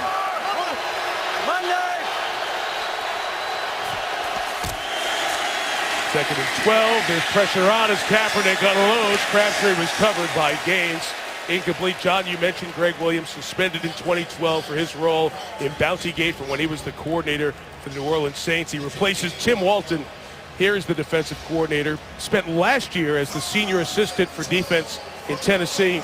He and Jeff Fisher had some bridges to rebuild, and they did. And Williams, who's lost a bunch of weight, has come back, and he's brought his various levels of pressure to this St. Louis defense. Nobody blitzes more than the Rams. They're blitzing almost 50% of the time. They just can't get to the quarterback. Still 1 sack. 3rd and 12. They don't get there again, and Bolden's got a first down at the 20-yard line. It's 3rd down. Dial up Bolden. What else is new? Well, it's an exotic blitz. They come off Kaepernick's left side, and San Francisco uses a quick count. And before the Rams get near Kaepernick, the ball is delivered with great anticipation. Left side of your screen, here comes an overload blitz. Not even close. You can disguise a lot, but the more you disguise, the more vulnerable you are if the ball snapped quickly.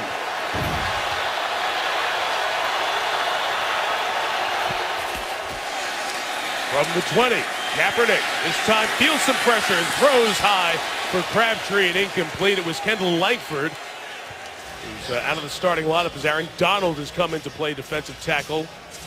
Langford comes in and makes the play. 49ers have a lot of 1,000-yard receivers. Here's Crabtree going after Janoris Jenkins on a double move. Little post corner combination. Ball's thrown too high. Crabtree, Stevie Johnson, Bolden, Lloyd. All 4 of them have had 1,000-yard seasons. Credit to them for remaining unselfish. Similar to the opening drive of the game, a long one that St. Louis turned into a touchdown. San Francisco trying to open the second half with one. And Gore very close to the first down as the nickelback Rookie LaMarcus Joyner stops him at the 11.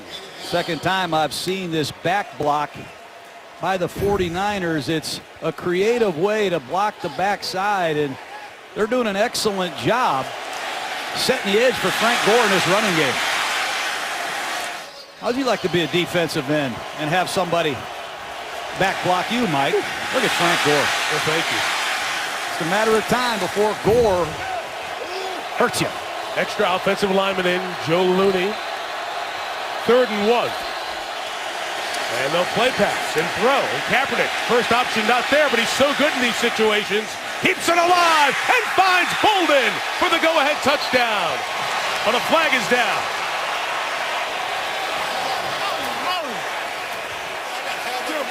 I think they helped Joe Staley. I think they had Joe Staley running a route. Holding. Defense, number 94. That penalty is declined. The result of the play is a touchdown. And Anquan Bolden gets his first touchdown of the year. And the 49ers have taken the lead. Unbelievable improvisation by Kaepernick. It happens every week. To his left. Off balance. Oh, unbelievable. Wow. Janoris Jenkins. Can't believe it. Credit to Bolden for staying alive, and that throw from that body position to his left, that's insane. It's like he dropped it from the camera, hovering above.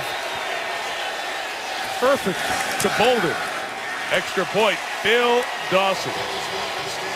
First 14 scored by St. Louis. Next 17, San Francisco.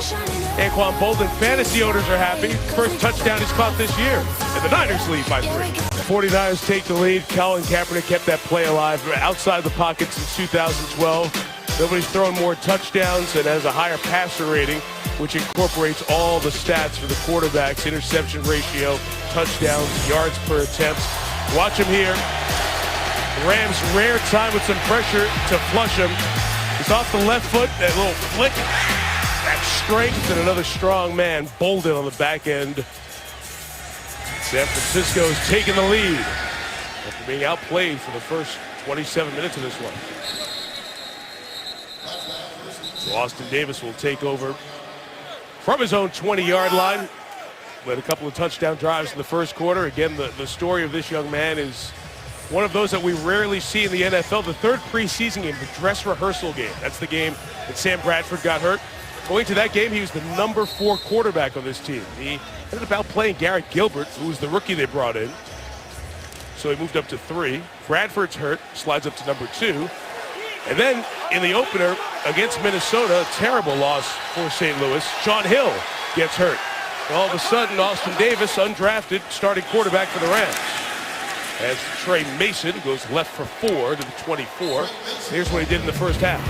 Did a lot of good things. Started quickly with an inside shot to Cook. Play action pass. He stood in there under fire, made a great throw.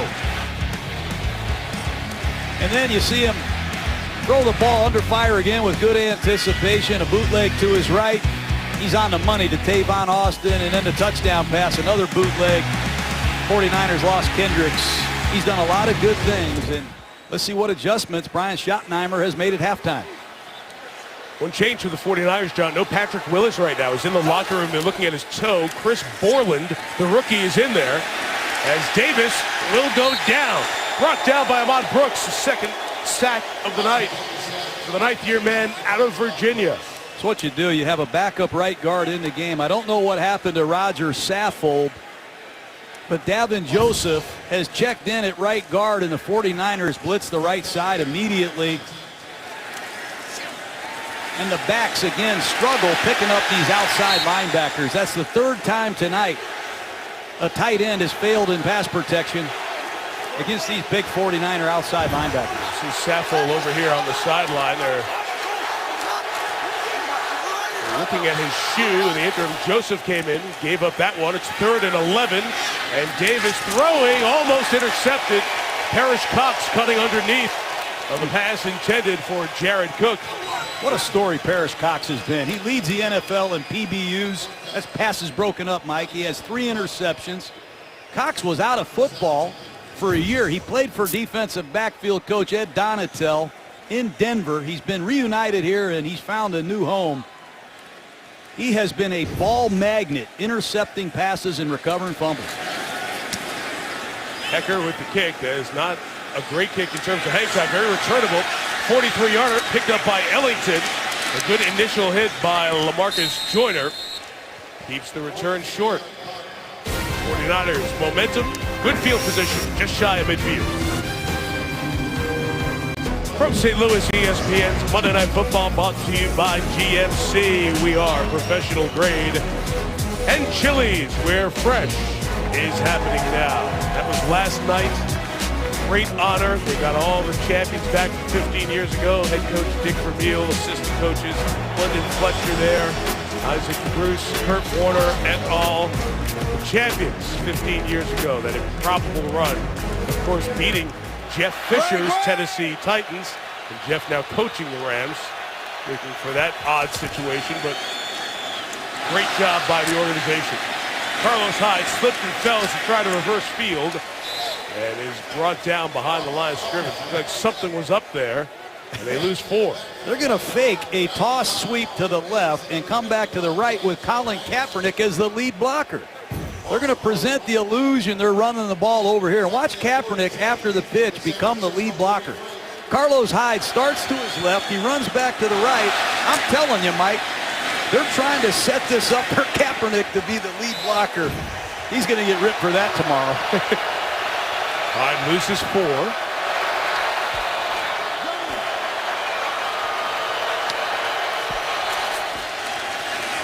Second and 14. That quick toss is complete. Gets most of that first down yards back to Stevie Johnson. Look at Kaepernick on his last drive, Mike. Come out of the locker room, take control of the football game. Quick throw to Stevie Johnson. Left side, well done. Then he stands in there, takes a shot to Frank Gore in one-on-one coverage against Laurinaitis. Beautiful anticipation to Anquan Bolden. Then how about this core strength? Running to your left off the opposite foot, you shoot a bullet of fire to Bolden for his first touchdown of the year. 49ers lead. A good field position after the 3 and out, now facing 3rd and 8. And St. Louis finally get there. Kaepernick hit as he throws, incomplete. It was T.J. McDonald from his safety spot with the pressure. That forces a San Francisco 3 and out. They still can't get to Kaepernick. This is an all-out blitz. One-on-one coverage with no help. Everywhere you see it, Mike, they are coming after Colin Kaepernick. And once again, San Francisco picks up the blitz. Credit to Jenkins. You got to have a short-term memory for his coverage. See if Andy Lee can continue San Francisco's dominance in the field position here in this third quarter. Tavon Austin, fair catch at the 12. When the Niners come back, no Patrick Willis. He's out for the game with a toe injury. Part of the story for Harbaugh's defense all year. Other guys having to step it up. No Patrick Willis. He's out with an injury in this game. It's been the story all year. Just run through the San Francisco defense. Biceps injury, Glenn Dorsey. He's been replaced by Ian Williams on the nose for this team this year. Alden Smith's 9-game suspension. Navarro Bowman's knee injury. So players have had to step up in the middle. And you've seen Scuda and Will Hoyt have an impact tonight. In the secondary, 3 new faces, then one of the returning faces, Jermaine Brock out with a toe injury. So it's been a lot of new guys stepping in. Buffet, Cox, Culver, and the first-round pick Jimmy Ward playing in that nickelback. Look out here now at left corner. Chris Cook is in the game, Mike, because Jimmy Ward is hurt. They've had to move Parrish Cox, number 20, into the nickel position. You have to credit these assistant coaches on defense for the 49ers. This is a lot to overcome. They lead here by 3. It's Austin Davis, first down throw. That's trouble. Almost intercepted. On the deflection by Cox. Cook almost reeled it in. Parrish Cox. He's been a big story in San Francisco. He goes up, he gets another PBU, and Chris Cook has a chance to get his first interception. Cook, the ex-Minnesota Viking, a former second-round pick. Cook has come in here and added some size and playmaking as well. Austin Davis played well early on. He's made some questionable throws here in this third quarter. Backed up. They're throwing it still. This one's on time, on target, right near the first down mark to Brian Quick. Cook pulls him down. Wherever that mark is will determine if it's a first down or not. Nice First job catch for by, Cook. excuse me, Mike. Nice work by St. Louis. Little bunch formation. Caught the 49ers in a switch. They didn't make it, and nice accurate throw for a critical first down.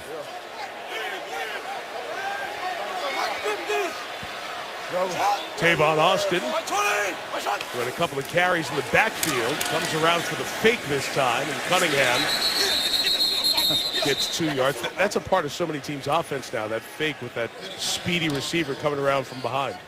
We told our receivers, if you're not going to block, can we use you on a fake reverse to slow somebody down? But you try to run right up the middle where Justin Smith is, good luck.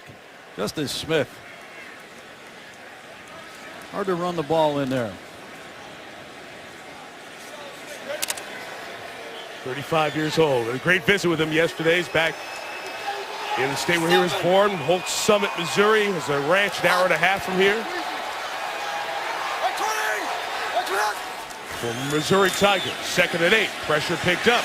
Davis throwing. Yeah, it's a terrific job to hang on to it by Kenny Britt. Brought down by Cox. St. Louis is trying everything to get away from Parrish Cox. They're using tight formations, trying to get a rub or a pick to try to free one of these big receivers, and Parrish Cox continues to fight through traffic and be a factor. As you say, great concentration by Britt.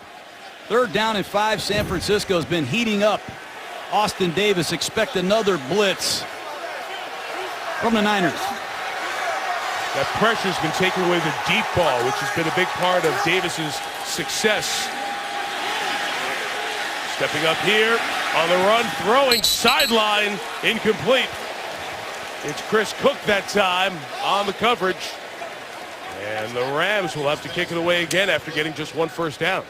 You know, when you're 6 feet or 6'1" at the quarterback position, sometimes you can't see over all these trees. They have knocked Austin Davis off his launching spot repeatedly in this second half. San Francisco has a chance to take a huge advantage here. Eckert kicking again. 4-1 last time. This one's very good. Ellington comes up to catch it at the 20. And he's smothered. Stedman Bailey will get the credit with Darren Bates, but let's give LaMarcus Joyner credit. He's been an outstanding gunner on punts here tonight. No sacks for Robert Quinn at 19 last year.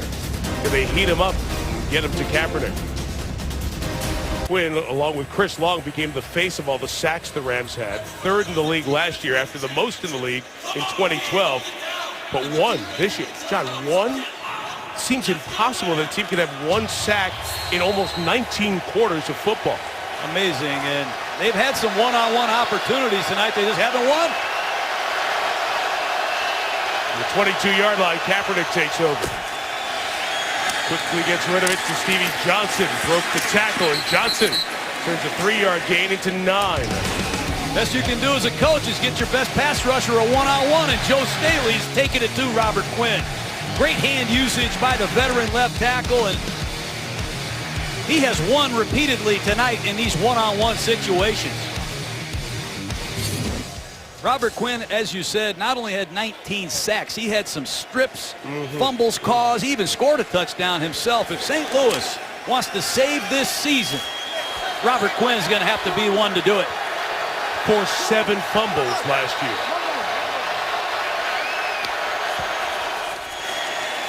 Second and 1. Kaepernick throws. Slant. Johnson. Stevie Johnson having a good game across midfield and a San Francisco first down. You know, a lot of my defensive linemen, Mike, they used to always have these excuses. They put them on their wristband. Hey, they're throwing a quick game. They're using max protection. They're calling too many screens. They're running draw plays. They're chipping me. They're nudging me. You're not giving me a good call. I used to just stand on the sidelines and say, just get there. The Rams got to get there if they want a chance in this game. Clearly, Kaepernick has too much time to throw. And we've heard that from the Rams guys. Those are all the reasons they're not getting there. And now Quinn's getting a break. 2 good completions to Stevie Johnson. First down run, Gore to the left. Nowhere to go, and he's chased down by Eugene Sims. for a loss of yardage. Just to put some perspective on that point, if the Rams don't get a sack here in the next 17 minutes, that will be 1 sack in 5 games, and that will be the lowest in the history of the NFL. Few teams had 2 sacks in the first 5 games. That's the basement. That's the floor right now. Rams don't get one in this game. They'll have the worst 5-game sack start in league history. Here's a chance to rush, a 2nd and long. This is where they wanted to be. Problem is, Quinn's not on the field. After the loss of 3, 49ers keep it on the ground with Gore up the middle. McDonald comes up and hits him at the 46-yard line. Well, they're trapping. They're doing so many different things. If you're a young defensive tackle, you don't want to play against the 49ers. Aaron Donald, number 99, gets chop blocked. I thought it was a high-low block. Dangerous blocking inside, but Frank Gore gets hit hard by T.J. McDonald. That's how his dad used to do it right there. And Jeff Fisher, his dad's DB coach as a rookie. We have an injured 49er, Mike Iupati, is on a knee back where the Niners were huddling at their own 48. So as they look at Iupati, we'll step out for a moment. The San Francisco offensive line already missing Anthony Davis. Sees Mike Iupati go to the bench, twice a Pro Bowler. With that left leg injury back in the NFC Championship game. Patrick Willis out on the defensive side. Jimmy Ward has a quad injury. He's questionable to return. Iupati wants to go in. The athletic training staff making sure he's okay. Joe Looney in the interim as San Francisco faces this 3rd down. Got to keep an eye on Brandon Lloyd at the bottom of the screen. Pressure, Kaepernick stepping up, and he finds Bolden. On 3rd downs, you just can't lose Bolden. 1st down, San Francisco. This man is one tough human being. You play against Anquan Bolden, you're going to get hit as well. Kaepernick stays alive in the pocket. It's another blitz. Anquan Bolden sits down friendly within the zone. Again, breaking tackles, driving for a 1st down. I like the way you term that. Sits down friendly to his quarterback. Make it easy for him. 7 catches for Bolden tonight. Hyde tries to squirt through that tackle, down at the 32. So inside of a minute. I wonder if the 49ers get the pick twice in every round. They have so many backs. Remember, they had Kendall Hunter, they had LaMichael James. Now they have Carlos Hyde. They still have Marcus Lattimore in the bullpen, but Frank Gore is still the go-to back. But you have to credit the depth on this 49er roster with all the replacement players. Final seconds of this 3rd quarter, and Kaepernick throwing, and it's another touchdown, Crabtree. You got to get this route and put it on a reel. That's an old-fashioned 49er route that John Taylor used to run. We called it Dino. Post, corner, post. And he teaches his 6th-round draft choice a lesson. What a beautiful route by Michael Crabtree. Outside foot is back. He's going to run 5 steps, 3 to the post, 3 to the corner, and then back to the post. And E.J. Gaines says, where did they get that route? Pass protection. Veteran against a rookie, just a matter of time. Those 2 years ago, I forget where we were talking about a receiver running that route. You pointed out how difficult a route that is to run effectively, to have that speed in and out of each break. And the extra point added makes it 24 unanswered. San Francisco. A lot of character on this football team. You can say whatever you want about that toxic stuff. I'll tell you what this is. This is impressive stuff. Down 14 on the road, 24 unanswered. What a beautiful route. Watch this next-gen stat. Post, corner, post. Cleared out the middle of the field, and Crabtree ran it just like he did in practice. He knows that was one of the best routes he's run in pro football. Look at Lloyd. There's nothing like a veteran receiver that can put together a route combination like that on primetime TV. I love it. And, John, we know with receivers, they love to see the ball, especially good receivers. Well, each one of those guys at different points in his career has been 1,000-yard receiver, as you mentioned, Bolden and Crabtree and Lloyd and Stevie Johnson during his Buffalo days. And Colin Kaepernick said it. Jim Harbaugh told us yesterday that there has not been selfishness at all. They have really come in and all bought into each other, trying to bring along the rookie Bruce Ellington out of South Carolina as well. And it speaks to the character in this locker room in terms of the football with these players. They've got some great leaders in Bolden and Gore. On the defensive side with Justin Smith and Patrick Willis. And it shows up in the non-stat jealousy that you see from that group. Chance to return. Benny Cunningham will just get it across the 20-yard line. And Chris Borland makes the tackle. Talk about that core, John. When you have in these meeting rooms, running backs, receivers, D linemen, and linebackers, players like this, it gives the young guys who you draft a chance to come along.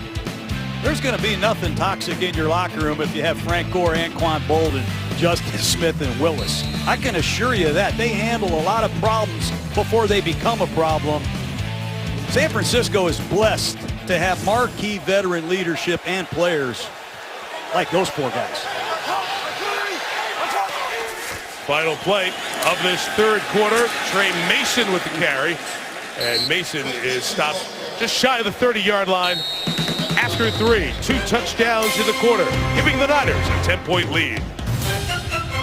ESPN celebrating 45 years of Monday Night Football. This was a San Francisco team, John Gruden, that in their first 5 games had only scored 1 touchdown in the second half. They scored 2 in that third quarter, erasing a 4-point halftime deficit.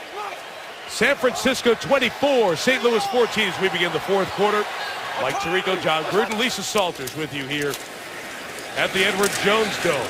Mason back-to-back carries. That one will get the rookie a first down to 32. Well, San Francisco's using line stunts. You see the tackle go first, Aaron Lynch goes second, nowhere to go. And then it's a 3-man stunt from a strange alignment.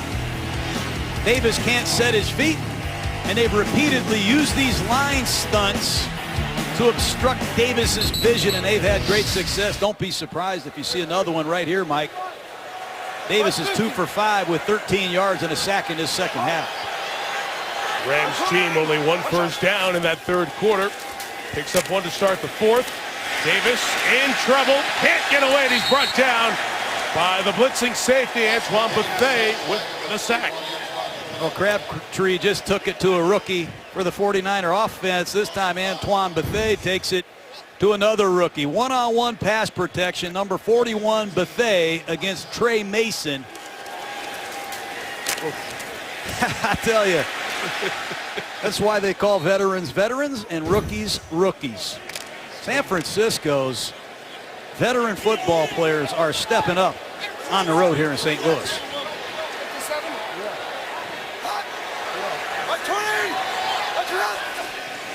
Second and 15, Mason's out, Cunningham's the back. Davis is 5 in the pattern, well covered. He kept the play alive, but incomplete. And after all the good performance in the first half, Davis is now struggling against this San Francisco defense. Who is Parrish Cox? How long do you want him to cover Kenny Britt? Austin Davis had all day to throw, Mike. And Cox, who's stepping in here as the nickel corner for Jimmy Ward, has done an outstanding job covering these Ram receivers. He switched his coverage. He saw the ball the entire way, but he's showing a lot of good stuff here tonight for San Francisco. The initial contact was from 36. Dante Johnson, the rookie, 4th-round pick out of North Carolina State. Blitz again. Davis throws complete and dropped, so it'll be incomplete. Garrett Cook didn't have it long enough to do something with it.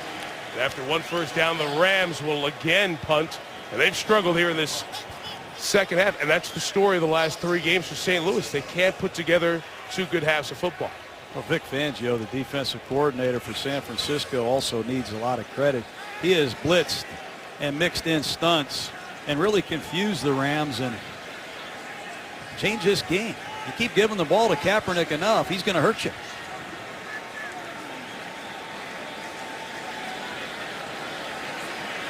Davis standing on the edge of the field at the 25-yard line, inbounds.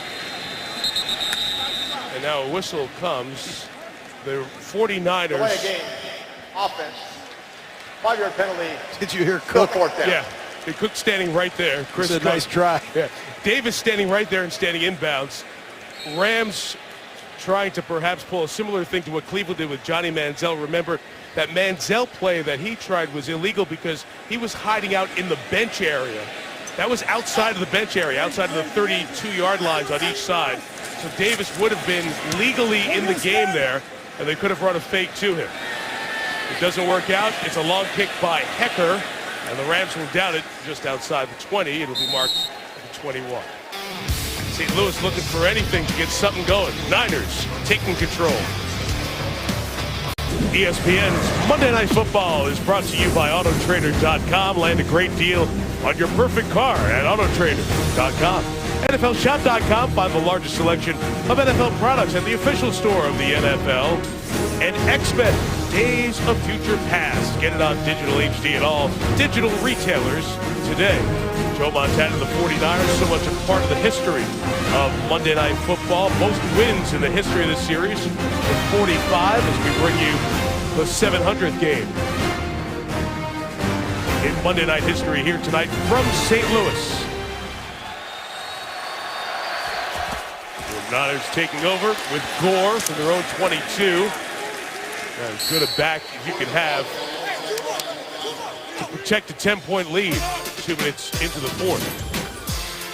I think they've seen enough. L.A., St. Louis, when Jerry Rice was playing, and now all St. Louis are Gore and Bolden. They've seen enough of these guys. Yeah, I've seen guys terrorize the Rams. Nobody did it like Jerry Rice. Happy 52nd birthday.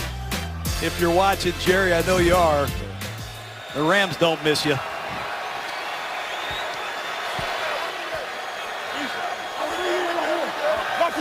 He had a career for some guys in just his games against the Rams. 2nd and 4. It's a Kaepernick throw towards Crabtree. It was being held on to a good part of the way by Janoris Jenkins, and cue the disbelieving Jim Harbaugh on the sideline. This is a back shoulder throw to Crabtree against Jenkins. I don't know what is and what isn't going to be called, Mike, when it comes to pass interference. That looked like a lot more than nothing. Certainly had a full handful of the shoulder pad there. Hyde is the back, 3rd and 4.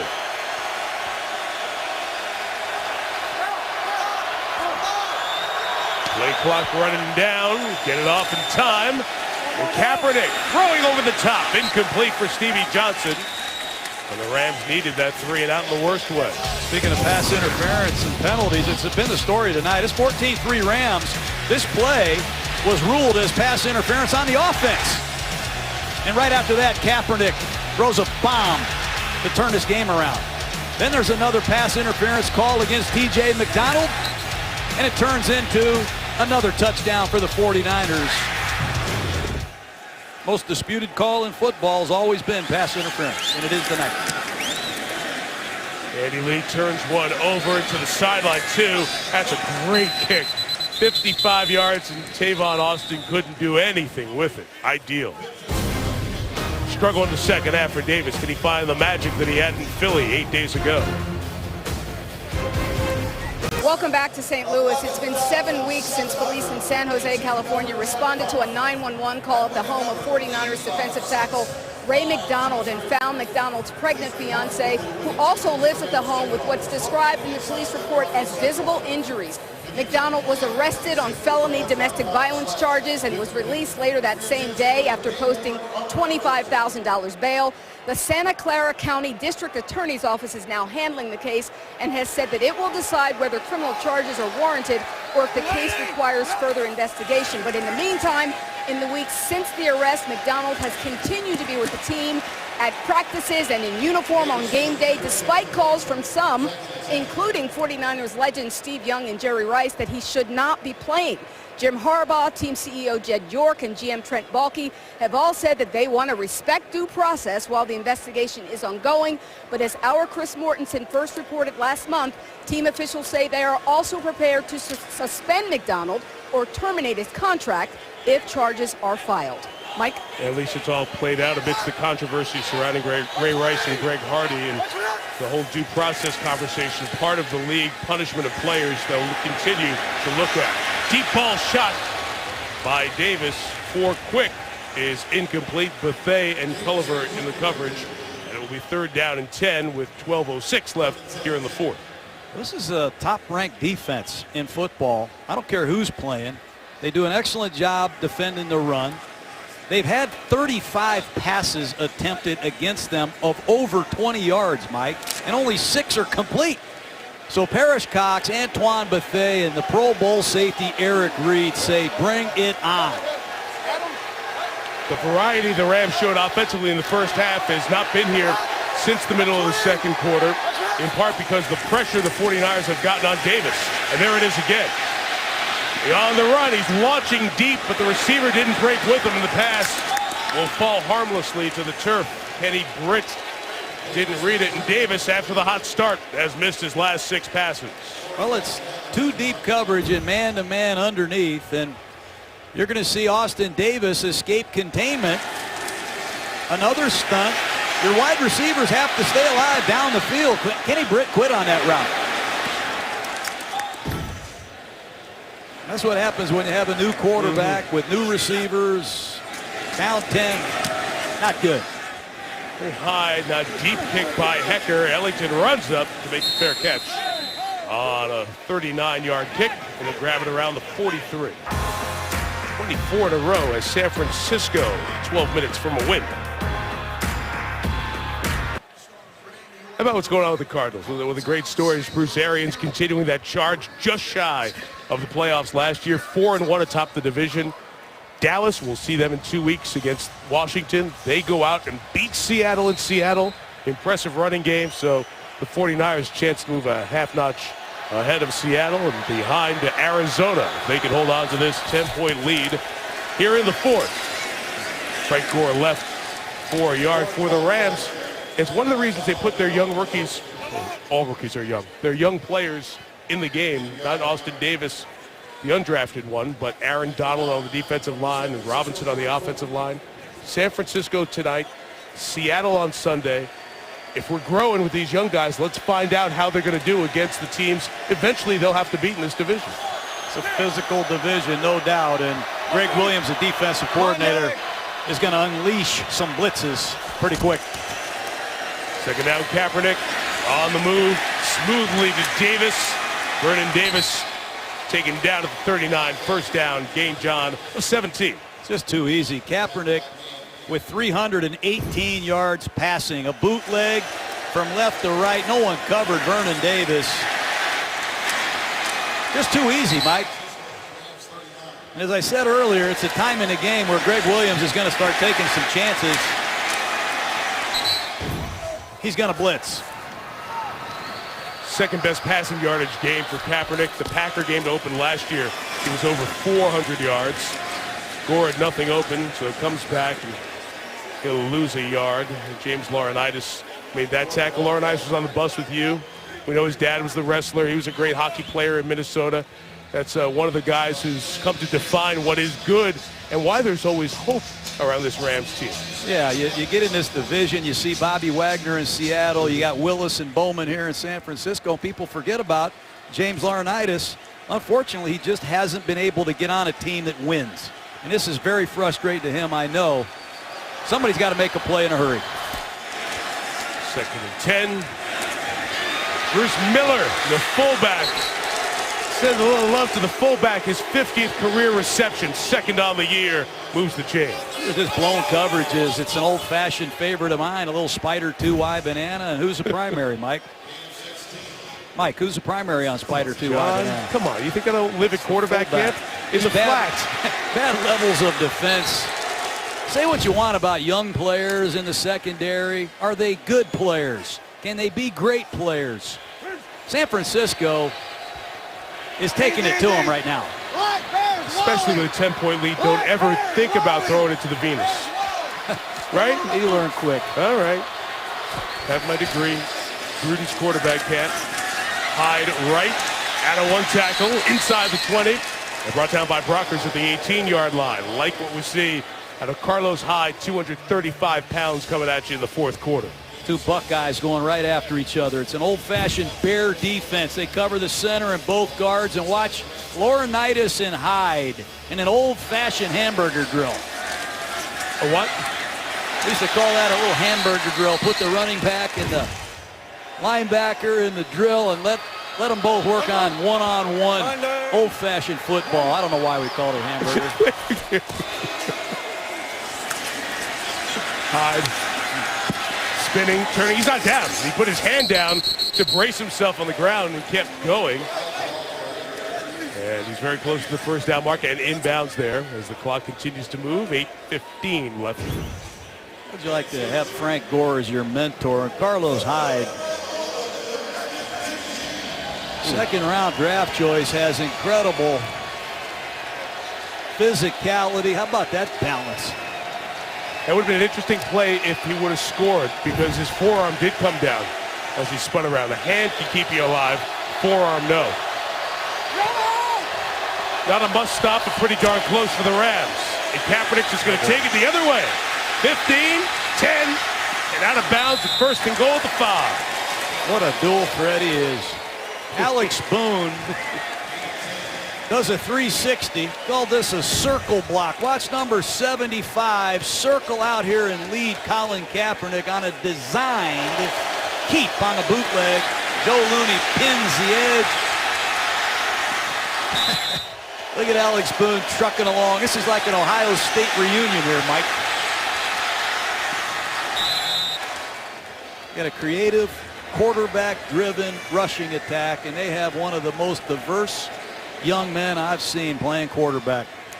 He has changed this game, the National Football League, with a unique style that's all his own. San Francisco will take a timeout here as they run it down to 7:21. 10-point advantage, 24-14. We've seen this team, John, 3 years in a row in the NFC Championship game. They're trying to win the Super Bowl that they got to once. These are the teams, almost won a decade, who made it to 3 straight conference championships but did not win the league title. The Rams did it in the 70s out in L.A. Remember the Bills teams, famously 4 straight Super Bowls. In the last 3 years, the Patriots and the 49ers, they both hope they can do what the Browns in the 50s and then the Raiders did with Coach Madden in Super Bowl 11. Make it 3 straight years to the conference championship game. Not get there, but then get back and win it all. Those are the only 2 teams to knock on the door, have it slammed in their face, but come back one more time and get the trophy. 3 weeks in a row, they've overcome first half deficits. That's good coaching, good playing. From the 5, it's play action. Kaepernick in trouble. And Hall, he put an ill-advised one up for grabs that was touched first by a lineman, I believe. We have a flag down, backed by the quarterback, and that could be on the Rams. Meantime, we have this conversation going on downfield. Players from both sides. They're calling this on the Rams, Mike. Either a horse collar, as you say, or roughing the passer. Colin Kaepernick got away with one of the worst decisions I've seen him make there. Jim Harbaugh in his normal in-game apoplectic state. Personal foul, horse collar tackle on the defense. Because the quarterback was out of the pocket, he is not allowed to grab the quarterback inside the shoulder pads. That's half the distance to the goal and an automatic first down. Imagine getting the first down on a play like that. Take a look at Hayes, 95. He feels like he's at Kaepernick's name, but once it's inside there, that pull right there gets him. Sometimes an ill-advised throw by Kaepernick. I wasn't sure if an offensive lineman touched it downfield first when they went up to jump for it. Hyde was there. Joe Staley was just trying to knock it down. In any case, it's first and goal San Francisco with 7:12 left. 56, Dylan Farrell has checked in the game as a tight end at the top of the screen. Rookie from New Mexico, the last available offensive lineman, with Upati out for this drive. And Kaepernick again, similar play, escapes again and fires to the end zone, and 2 49er tight ends got in the way. Tight end coach Eric Mangini in their meeting room is going to have McDonald and Davis sit down and talk about, you took mine, I took yours. Well, Vance McDonald is saying, hey, Vernon, you have enough touchdowns. That one was for me. McDonald's coming from left to right. He's the man this ball is intended for, and Vernon Davis shows up. It's not often you see two tight ends wide open. Kaepernick can't believe it. That was Vance McDonald's first career touchdown reception waiting for him. That didn't happen. Second to go. Ooh, look how dangerous of the ball handling with Hyde. He'll only get a yard. That almost hit him off the hip and became a fumble. That was very, very close. Sometimes you put these tailbacks that are used to being 8 yards deep or 7.5 yards deep in an I formation at the fullback position where they're closer, and the ball handling doesn't work out like you desire. They're lucky, as you say, to dodge a bullet. Expect Kaepernick on some kind of play action or bootleg to his right.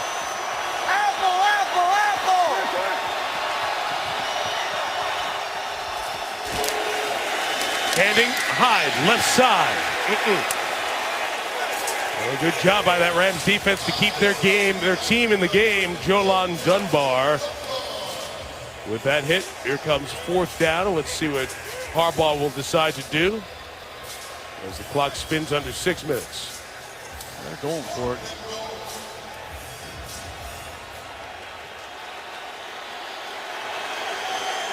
Will you take a timeout here late with the play clock? See if they decide to run a play or not.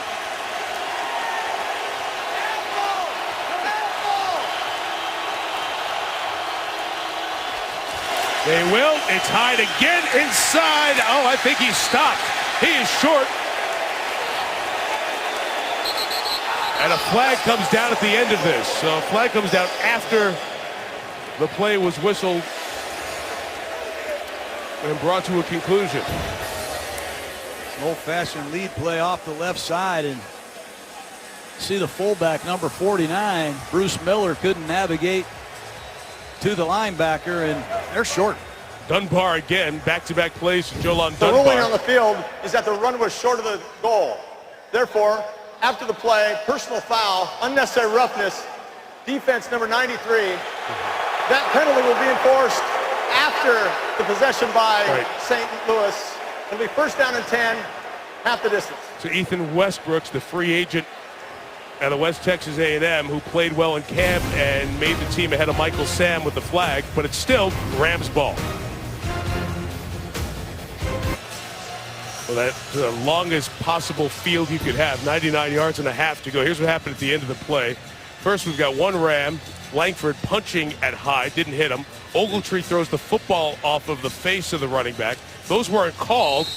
Then we've got pushing behind the play, and eventually Westbrooks takes the swing of the offensive lineman, Jonathan Martin. That is called.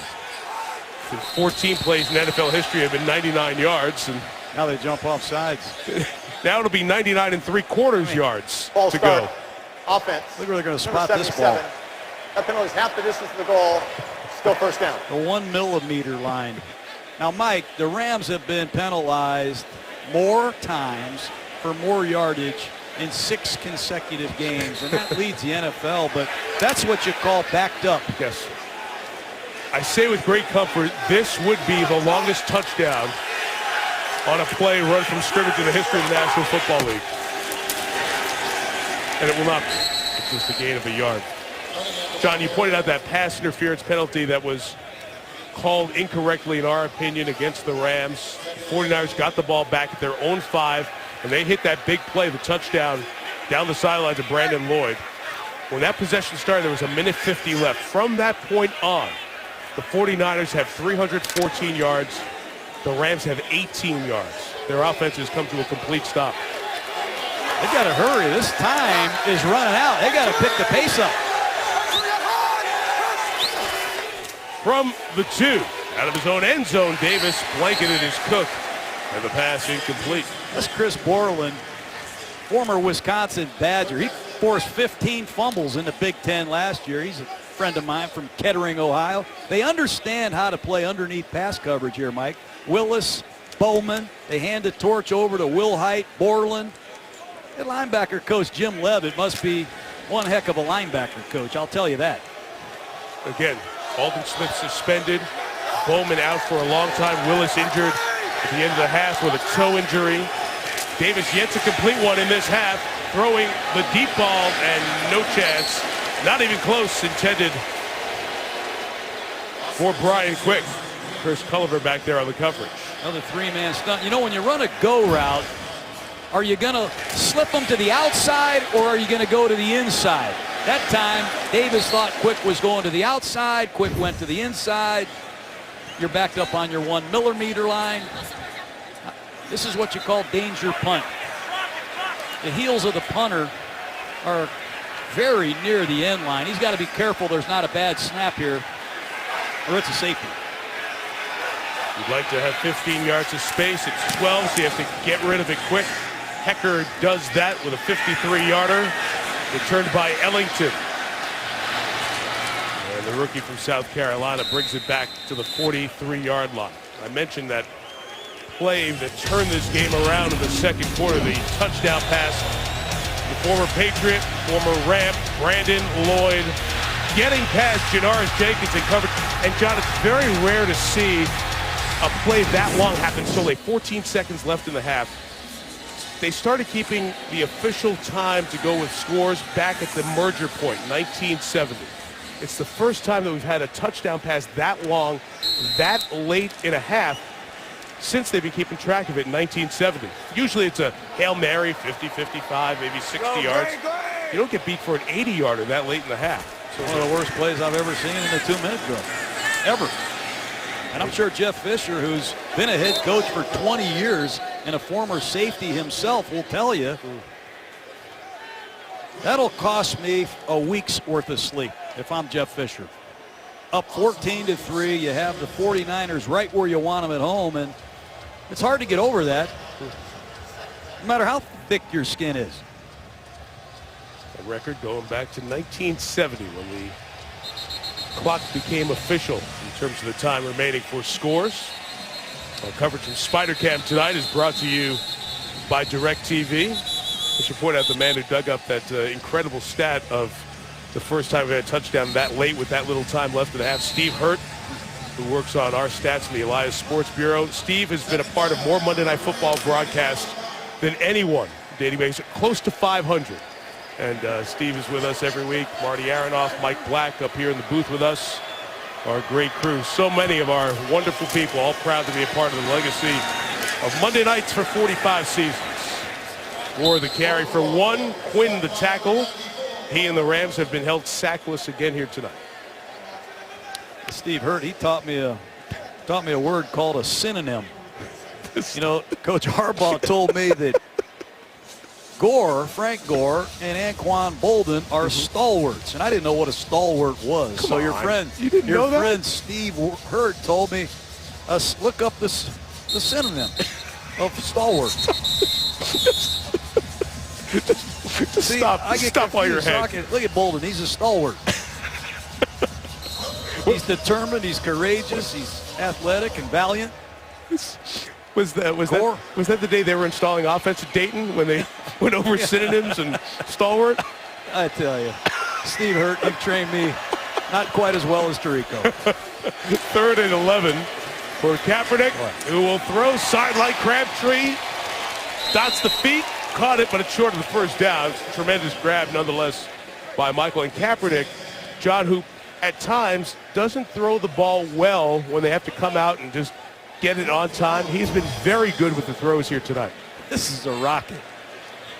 I mean, Crabtree gets his head around just in time and gets 2 feet in. It looks easy, but Colin Kaepernick ripped this one. These 49er receivers, it's a good thing they got a lot of veterans that have caught numerous passes because this kid can rip it. I'm sorry, that left foot barely grazed the top of the turf. They're going to go for it on 4th and 1. And a run with Gore, and he's stopped again, so twice now. The Rams defense has stopped San Francisco on 4th and 1. And they will get the ball back, still with hope in this 10-point game.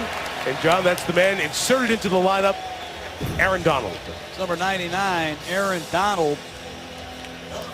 This great get off and an excellent play the Rams desperately needed. St. Louis has to jump into the 2-minute offense. They have no choice. They need one score of any kind. It's a 2-possession game. Let's see if Austin Davis can do what he did last week against Philadelphia, Mike. He was great in the 2-minute against the Eagles. Davis's throw here complete to Tavon Austin, gain of 8. Rams that 1 timeout remaining. They're down 34-7 last week in Philadelphia. He made it a 34-28 game. Every game of young Austin Davis's career has gone down to the last possession. That was his first completion of this second half. He was throwing middle. A lot of bodies colliding there, and it's a catch by Cook at the 46-yard line. 3:45 to go. Referee lucky to get out of the way on that one. And San Francisco needs to find some kind of rush. They are limited in terms of personnel, and Aaron Lynch at the top of the screen, Brooks at the bottom. With Jimmy Ward, their nickel, out of the game. Davis looking middle, and it's almost intercepted, deflected by Chris Borland, who's in for Willis. San Francisco playing a lot of zone coverage. Watch the linebackers, how deep they drop. They're going to let you check the ball down. I'd be surprised if Davis doesn't get to a back on an outlet or a screen of some kind to take advantage of this loose zone coverage that the 49ers are playing. Almost feels like a preseason game. You see Willis and Bowman on the sideline for the Niners. You see so many faces. Blitz picked up. Davis throws, crossing underneath. Pettis accelerates to the sideline, and he'll pick up the first down at the 35. 3:22 left. Rams still alive. Nice job by Austin Davis. He read the blitz. He got to his quick receiver. Not a lot of people have stuck around. This Ram crowd these fans don't have much faith in this Ram football team.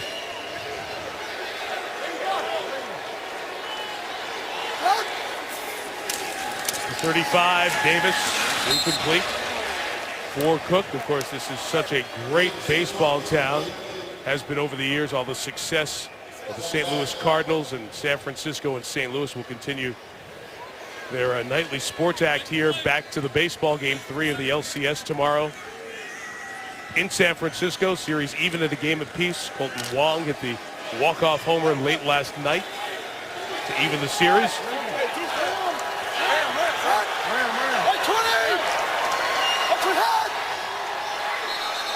Second and 10, and a Ram flinched. Jared Cook, the tight end. See Ray McDonald checking back in for the 49ers. Justin Smith still on the sidelines. They've got some fresh rushers in there. You see number 83, DeMarcus Dobbs. Scuda has gone over the guard to rush. 49ers running out of bodies. Do they have enough to finish this game? From the 40, twisting 4-man rush. They hit Davis as he throws. It's caught at the 21-yard line. He hung in there to deliver it to Kenny Britt. 3:10 still going. Great job by Austin Davis. Under fire. He gets hit right as that ball's delivered. Good anticipation, and a field goal looms large too, Mike. Get points, whatever you do. Still time to run it. They do with Cunningham. Only to the 20-yard line. Didn't get to the 19. It's 2:45. They ran the ball there because San Francisco is playing such a loose zone coverage. Oh, Cook was open. He broke open as there was miscommunication on the route by San Francisco, and Davis, whose accuracy has been praised in his first 3 starts, off there. That's your score. Kenny Britt cleared out the deep zone. They have Jared Cook wide open to the corner. He might score. Ball's just overthrown. If they don't get the first down here, Mike, they've got to kick the field goal to make it a 1-possession game.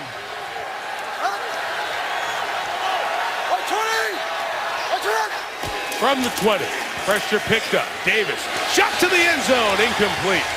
Stedman Bailey was trying to break free, but they'll come out with Zuerlein and a field goal attempt of 38 yards to keep the Rams in the game.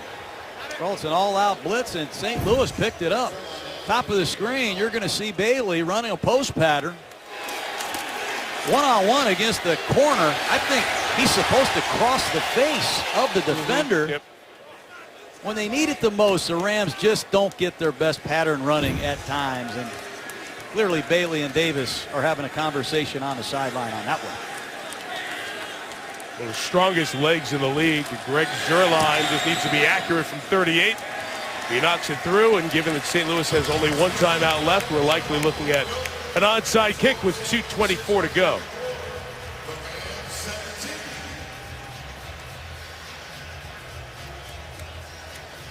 How many different onside kick plays do special teams coaches have up for a week? Because you can go to the edge, use the speed, or try that kick in the middle. How much variety do guys bring to a game? Well, there's a lot of variety, except I think in this situation, Mike, because of the limited number of bodies that you might have in terms of San Francisco field in this kick. You have so many guys that are new and out, but some teams use two kickers. I've seen a lot of deception. We'll see what the Rams have in store, but San Francisco's got to be really careful here. A lot of these 49er players are replacements for injured starters. Bolden comes out, Ellington out, and the kicker Zuerlein does most of the kickoffs, but they have Hecker, the punter, out here for this. To your point of the variety of different ways you can do this. Well, you can kick it up top, and that's what the kicker is going to do. He's going to look up top and see what the numbers situation is. He can look down here and figure out what the numbers are like, and he might even middle dribble it to himself. See if San Francisco uses a timeout once they see how the setup has been put out there for St. Louis, and they do. And Jim Harbaugh, like Brad Seeley, who's been in the league a quarter of a century, has been a very good special teams coach with Indiana and the Jets, Indianapolis and the Jets in Carolina, New England, Cleveland, and now here. Saw the alignment, and we'll see if St. Louis makes an adjustment as well. Saturday, Florida State and Notre Dame in Tallahassee. In the past, these were elimination games for the college football championship, but with the 14 playoff, can one of those teams absorb a loss and still go? A lot will be said of what happened to the SEC. In any case, it's a great setting. Notre Dame in prime time down in Tally. All the stories around Jameis Winston, and that will develop during the week. Chris Fowler, Kirk Herbstreit, the Game Day crew pregame, and those guys will have it for you on your ABC station Saturday night.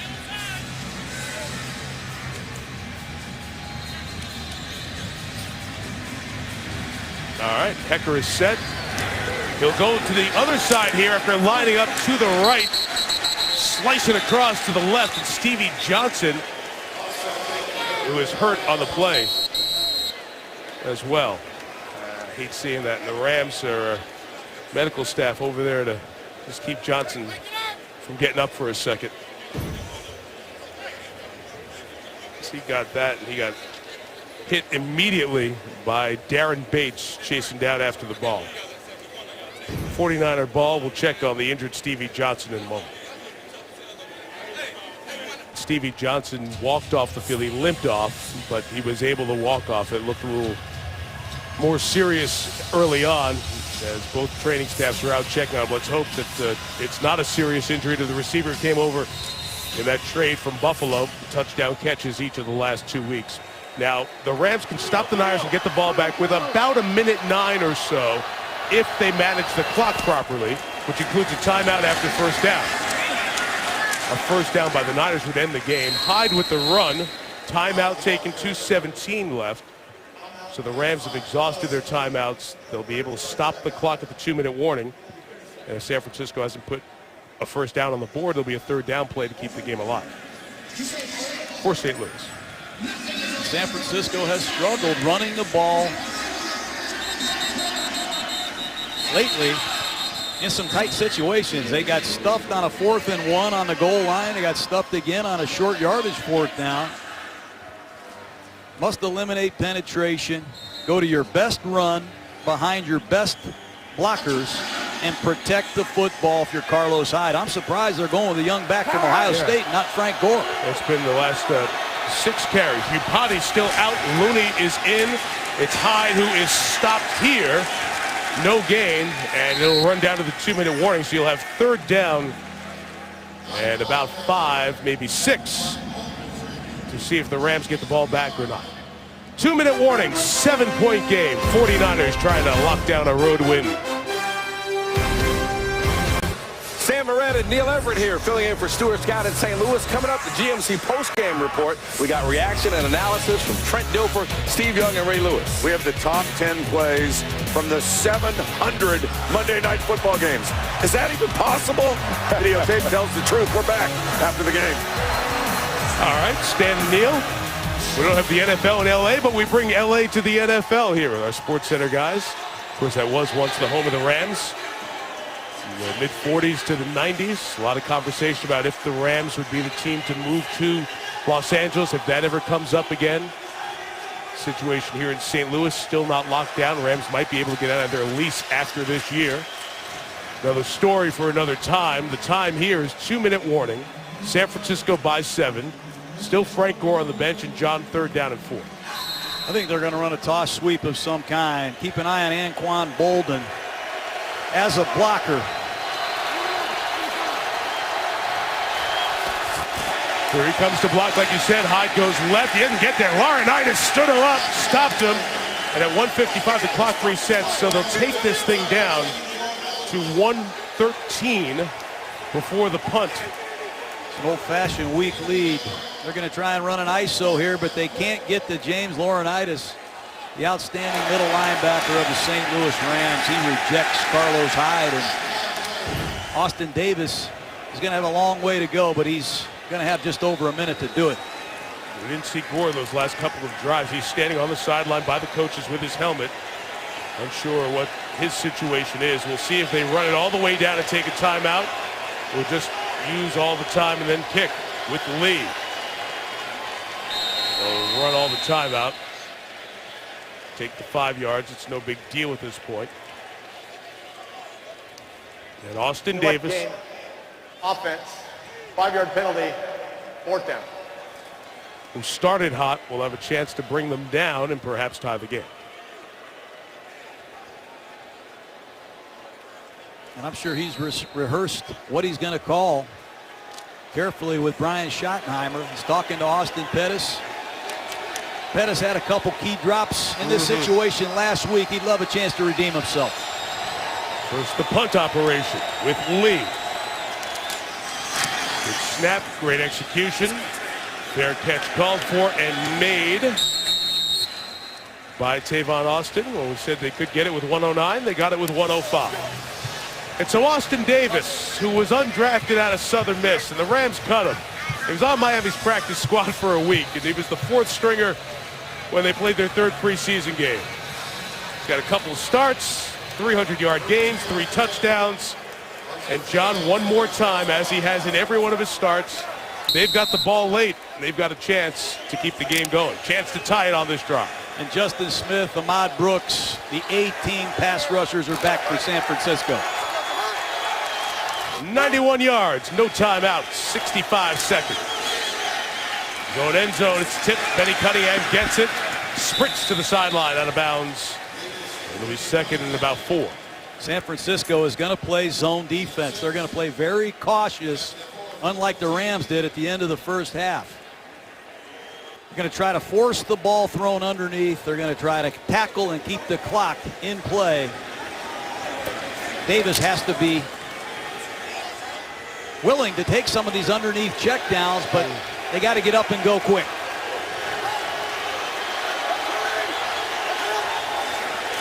From the 15, first look covered. Davis throws an interception, and Dante Johnson takes it in for a touchdown.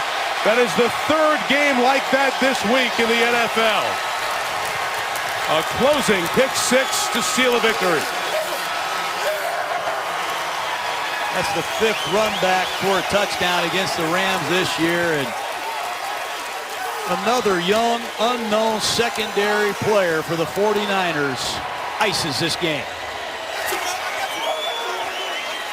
Fourth-round pick out of NC State, Dante Johnson. Jim Harbaugh goes down to greet him. After his first NFL touchdown, a 20-yard return, Johnson, who played 47 snaps in the opener, only 5 plays week 2, had not been on the field defensively in the last 3 games for San Francisco. But because of the injury to Jimmy Ward, he's on the field. He reads Austin Davis, and he seals the game with a 6. So all these line stunts have bothered Austin Davis. He flushes out of the pocket. He's going to be late down the middle. He never saw 36, Dante Johnson. You play a lot of zone coverage in that situation. You keep your eyes on the quarterback, and he read that the whole way. But these line stunts have really bothered Austin Davis and this Ram offensive line throughout this second half. And San Francisco went deep into their roster tonight, Mike. They used every man they had on the roster, and I don't think Dante Johnson expected himself to be celebrating on Monday Night Football like that. And Austin Davis's story that could have been will not be. Johnson, who scored the touchdown at North Carolina State, majored in sports management and business administration in the summer before his senior year. He was interning with a firm that did some PR. And one of the things he got to do was work with the flavored mouthpiece company that Colin Kaepernick uses. Flavored mouthpiece? Yes. Try one during the game. It's very helpful. So you saw Kaepernick run over to him. The two, he's had a relationship before becoming 49ers. Here's Cunningham on the kick return. And Betty Cunningham will take it to the 28-yard line. So keep an eye on Johnson. He's going to have the red line on him, and he saw Kenny Britt the whole way. Stole it. Got to credit Trent Baalke, the general manager of these 49ers.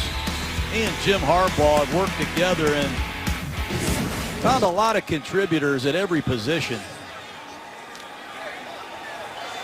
3 straight wins, 3 straight victories where they've come from behind to start the third quarter. That's impressive. Final 47 seconds here. And Davis will throw to the sideline, and Cook will duck out of bounds. Unless the Rams score, it'll be a double-digit win for the 49ers. The only time they've been down 14, won by double digits in the history of the 49ers, was back in 1986 against Green Bay. They trailed here 14-0 after 1, and since have outscored St. Louis 31-3.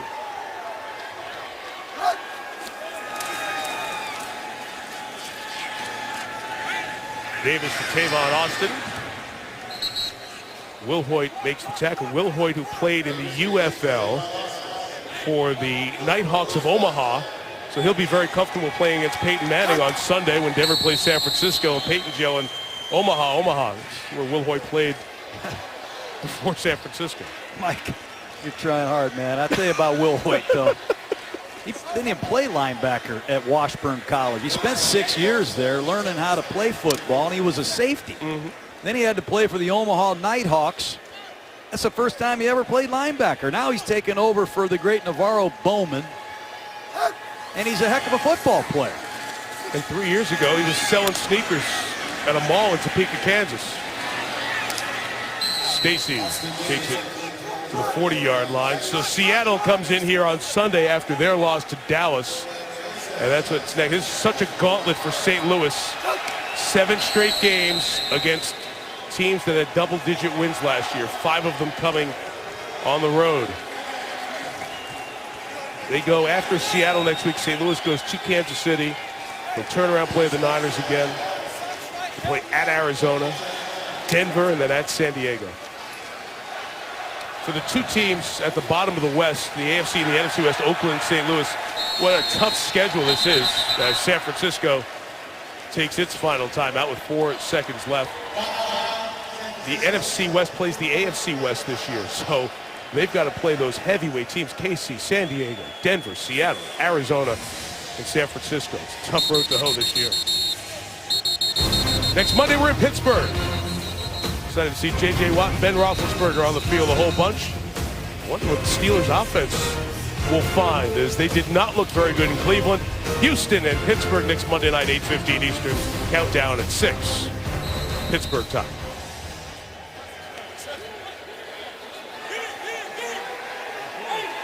'49er win number 40 for Jim Harbaugh, 4 seconds away. Davis retreats, and it falls incomplete as the game comes to an end. Colin Kaepernick threw for 343, ran for 37 yards. San Francisco turned around a 14-0 first quarter deficit. They improved to 4-2, while the St. Louis Rams fall to 1-4. Our final tonight, St. Louis. San Francisco 31, St. Louis 17. Our producer Jay Rothman, director Chip Dean, rest of our Monday night team, Lisa Saltis and John Gruden, Mike Tirico. Sports Center coverage continues next.